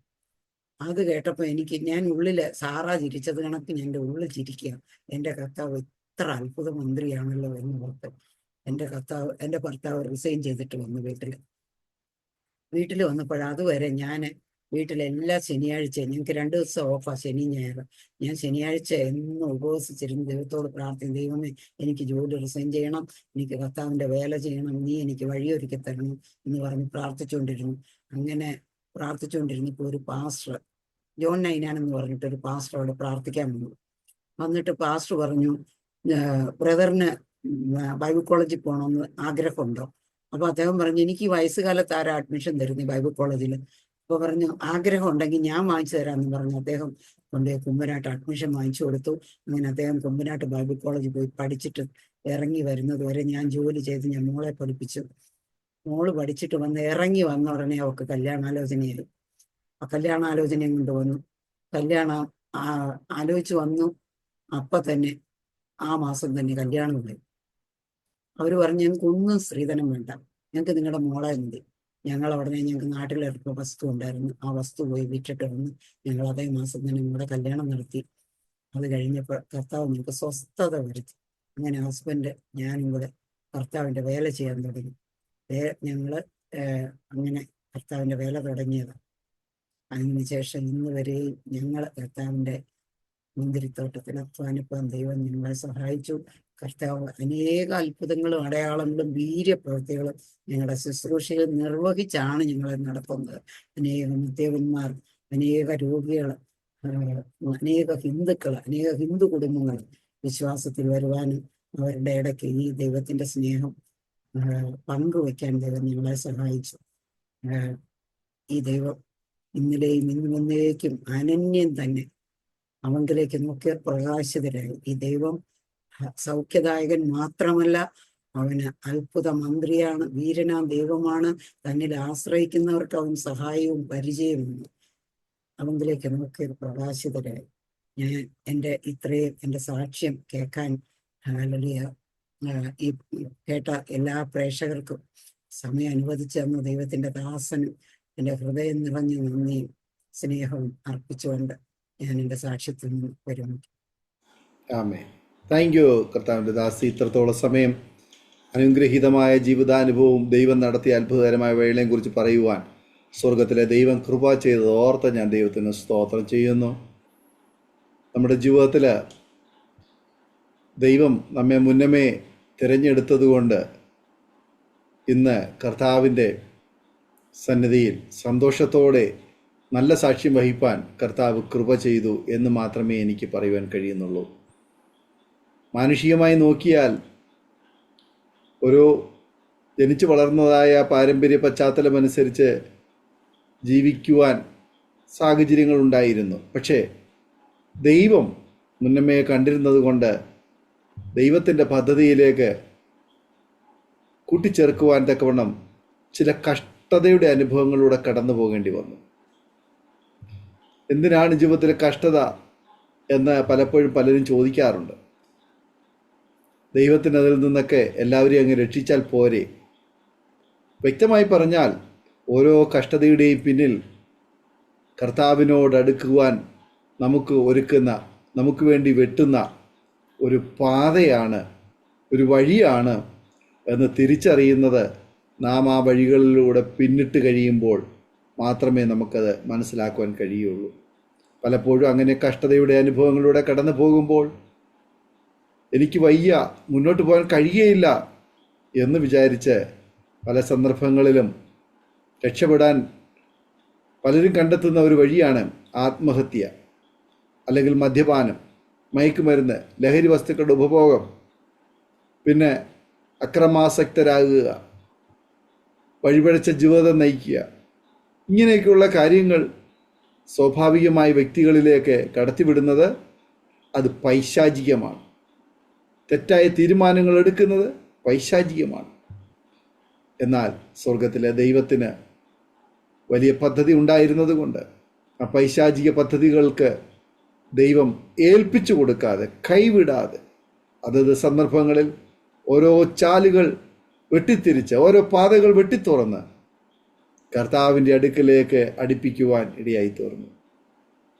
ഇപ്പോൾ കർത്താവിൻ്റെ ആ സ്നേഹം, കർത്താവിൻ്റെ കരുതൽ അനുഭവിച്ചറിയുക മാത്രമല്ല, അനേകരെ ആ സന്തോഷത്തിലേക്ക് ചേർത്ത് നിർത്തുവാനും കർത്താവ് കൃപ ചെയ്തുകൊണ്ടിരിക്കുന്നു എന്നറിഞ്ഞതിൽ ഒത്തിരി സന്തോഷമുണ്ട്. കർത്താവ് അനുഗ്രഹിക്കട്ടെ. കർത്താവിന് വേണ്ടി ഏറെ പ്രയോജനപ്പെടുവാൻ, ദൈവനാമം അധികമായി മഹിമപ്പെടുത്തുവാൻ കർത്താവ് വീണ്ടും അവസരങ്ങൾ ഒരുക്കട്ടെ എന്ന് ആഗ്രഹിക്കുന്നു, ആശംസിക്കുന്നു, പ്രാർത്ഥിക്കുന്നു. ഒരു നിമിഷം കണ്ണുകളെ അടയ്ക്കാം. ദൈവസ്ഥലം നമുക്ക് ഹൃദയങ്ങളെ ആഗ്രഹമാക്കി പ്രാർത്ഥിക്കാം. അരോമ TV പ്രേക്ഷകർക്ക് വേണ്ടി കർത്താവിൻ്റെ ദാസി ചുരുക്കം വാചകങ്ങൾ നമ്മെ പ്രാർത്ഥനയിൽ സഹായിക്കും. പ്രാർത്ഥിക്കും. Hallelujah, hallelujah, hallelujah. കരുണാസമ്പന്നനായ ഞങ്ങളുടെ വാഴ്ത്തപ്പെട്ട സ്വർഗീയ പിതാവേ, ഈ നല്ല സമയത്തിനായി ഞങ്ങൾ അങ്ങേ നന്ദിയോടെ സ്തുതിക്കുന്നു, വാഴ്ത്തുന്നു. അരോമ TVയിലെ ഹല്ലേലൂയ പ്രേക്ഷകർക്കും കർത്താവിൻ്റെ ദാസനും ഓർത്ത് ഞങ്ങൾ പ്രാർത്ഥിക്കുന്നു. ഈ അരോമ TVയുടെ പ്രവർത്തനങ്ങളെ ഹല്ലേലൂയ സ്വർഗത്തിലെ അപ്പാ അവിടുന്ന് ധാരാളമായി അനുഗ്രഹിക്കണം. അനേകർ ഇത് മുഖാന്തരം സത്യദൈവത്തെ അറിയുവാൻ, ജീവിക്കുന്ന ദൈവത്തെ അറിയുവാൻ ഇടയാക്കണമെന്ന് ഞങ്ങളോട് പ്രാർത്ഥിക്കുന്നു. കർത്താവേ സ്തോത്രം. ദൈവമേ ഹല്ലേലൂയ, ഞങ്ങളുടെ ഹല്ലേലൂയ ഈ സാക്ഷ്യം കേൾക്കുന്ന ഹല്ലേലൂയ എല്ലാ പ്രേക്ഷകരും ജീവിതത്തിൻ്റെ ഹല്ലേലൂയ കഷ്ടപ്പാടുകളുടെ സമയത്ത്, ജീവിതത്തിൻ്റെ വൈഷമ്യമേടുകളിൽ ഈ വലിയവനായ ദൈവത്തെ രുചിച്ചറിയുവാൻ, ആശ്രയിപ്പാൻ, ഹല്ലേലൂയ അനുഭവിപ്പാൻ ഇടയാക്കണമെന്ന് അടിയനങ്ങയോട് പ്രാർത്ഥിക്കുന്നു. ഹല്ലേലൂയ സകല ജഡവും അങ്ങയിലേക്ക് ഹല്ലേലൂയ നോക്കുവാൻ ഇടയാക്കണമേ എന്ന് അടിയനങ്ങയോട് പ്രാർത്ഥിക്കുന്നു. ഈ വലിയ സ്നേഹം, ഈ സ്നേഹത്തിൻ്റെ ആഴവും ഉയരവും നീളവും വീതിയും രുചിച്ചറിഞ്ഞ് ജീവിപ്പാൻ അടിയങ്ങൾക്ക് എല്ലാവർക്കും ഇടയാക്കണമേ എന്ന് പ്രാർത്ഥിക്കുന്നു. ഹല്ലേലൂയ സ്തോത്രം, സ്തോത്രം, സ്തോത്രം. പ്രാർത്ഥന കേട്ടതിനായി സ്തോത്രം. സകല മഹത്വവും തിരുമേനി എടുക്കണം. ക്രിസ്തയേശുവിൻ്റെ തന്നെ നാമത്തിൽ അപേക്ഷിക്കുന്നു. ദൈവത്തിന്റെ കെട്ടുത്തരമകളും പ്രിയ പിതാവേ. ആമേൻ. താങ്ക് യു പ്രിയ രാധയാൻ്റെ ഇത്രത്തോളം സമയം അനുഗ്രഹിക്കപ്പെട്ട ജീവിതാനുഭവവും സാക്ഷ്യവും ദൈവനാമ മഹത്വത്തിനുണ്ട് അരോമ TVയുടെ പ്രേക്ഷകരോടൊപ്പം പങ്കുവയ്ക്കുവാൻ സമയം വേർതിരിച്ചതിന് കർത്താവിൻ്റെ ദാസോട് കുടുംബാംഗങ്ങളായി നന്ദി സ്നേഹം അറിയിക്കുന്നു. കർത്താവ് ധാരാളം അനുഗ്രഹിക്കട്ടെ, സൗഖ്യാരോഗ്യ ദീർഘായുസ്സും തരട്ടെ. കർത്താവിനോട് ഏറെ പ്രയോജനപ്പെടുന്ന നല്ല സാക്ഷ്യങ്ങളെ വഹിപ്പാൻ കർത്താവിൻ്റെ അവസരങ്ങളെ ഒരുക്കട്ടെ എന്ന് ആശംസിക്കുന്നു, പ്രാർത്ഥിക്കുന്നു. പ്രേക്ഷകർക്കുള്ളതായ നന്ദി അറിയിക്കുന്നു. നിങ്ങൾക്ക് ഈ ജീവിതാനുഭവങ്ങൾ അനുഗ്രഹമായി തീർന്നുവെങ്കിൽ നിങ്ങളുടെ പ്രിയപ്പെട്ടവർക്ക് കൂട്ടു സഹോദരങ്ങൾ കൂടി ഷെയർ ചെയ്ത് കൊടുക്കും. അവരും കേട്ട് അനുഗ്രഹിക്കട്ടെ. അതിലൂടെ ദൈവനാമം മഹിമപ്പെടട്ടെ. മാത്രമല്ല നിങ്ങളുടെ വലിയൊരു അഭിപ്രായങ്ങളും നിർദ്ദേശങ്ങളും കമൻറ്റ് ബോക്സിൽ രേഖപ്പെടുത്താവുന്നതാണ്. സ്ക്രീനിൽ കാണുന്ന വാട്സപ്പ് നമ്പറിൽ ഞങ്ങളെ വിവരം അറിയിക്കും. ഞങ്ങൾ നിങ്ങൾക്ക് വേണ്ടി പ്രാർത്ഥിക്കുന്നു. അതുപോലെ aroma.tv.co.in എന്ന വെബ്സൈറ്റ് നിങ്ങൾക്ക് സന്ദർശിക്കാം. എല്ലാ തിങ്കളാഴ്ചയും രാത്രി 9 മണി മുതൽ ഞങ്ങൾ നിങ്ങൾക്കായി പ്രത്യേകം പ്രാർത്ഥിക്കുന്നു. പ്രാർത്ഥിക്കുവാൻ നിങ്ങൾ താല്പര്യപ്പെടുന്നുവെങ്കിൽ ഞങ്ങളോടൊപ്പം സമയം വേർതിരിക്കുന്നതിന് ഞങ്ങളുമായി ബന്ധപ്പെടൂ. അടുത്ത അനുഗ്രഹിക്കപ്പെട്ട ഒരു സാക്ഷ്യവും വചനചിന്തകളുമായി വീണ്ടും കൂടിക്കാണുമ്പോഴേയും എല്ലാ പ്രിയപ്പെട്ടവർക്കും good bye. God bless you all. ഓർമ്മയുടെ മനോരഥത്തിൽ മായാത്ത ഓർമ്മയ്ക്കായി അരോമ മാട്രിമോണിയിൽ നിന്നും ജീവിത പങ്കാളിയെ കണ്ടെത്തൂ. നിങ്ങൾ ഒരു ക്രിസ്തീയ ജീവിത പങ്കാളിയെ അന്വേഷിക്കുകയാണോ? അതോ മക്കൾക്ക് അനുയോജ്യമായ ഒരു തക്ക തുണയ്ക്ക് വേണ്ടി പ്രാർത്ഥിക്കുന്ന വ്യക്തിയാണോ? എങ്കിൽ അരോമ മാട്രിമോണി നിങ്ങൾക്ക് വേണ്ടിയാണ്. ഇന്നു തന്നെ സൗജന്യമായി രജിസ്റ്റർ ചെയ്യൂ. അരോമ മാട്രിമോണിയുടെ പ്രത്യേകതകൾ: രജിസ്ട്രേഷൻ തികച്ചും സൗജന്യം. ലോകത്തെവിടെയുമുള്ള അനുയോജ്യമായ ക്രിസ്തീയ ജീവിത പങ്കാളിയെ തിരഞ്ഞെടുക്കാം. വിവാഹം നടക്കുന്നതുവരെ സർവീസ് ലഭിക്കുന്നു. ഏറ്റവും ചെറിയ പാക്കേജുകളും തിരഞ്ഞെടുക്കാം. അരോമ മാട്രിമോണി നിങ്ങൾക്കായി ഒരുക്കുന്നു വിവാഹം പരമാനന്ദം. Email aroma matrimony2020@gmail.com.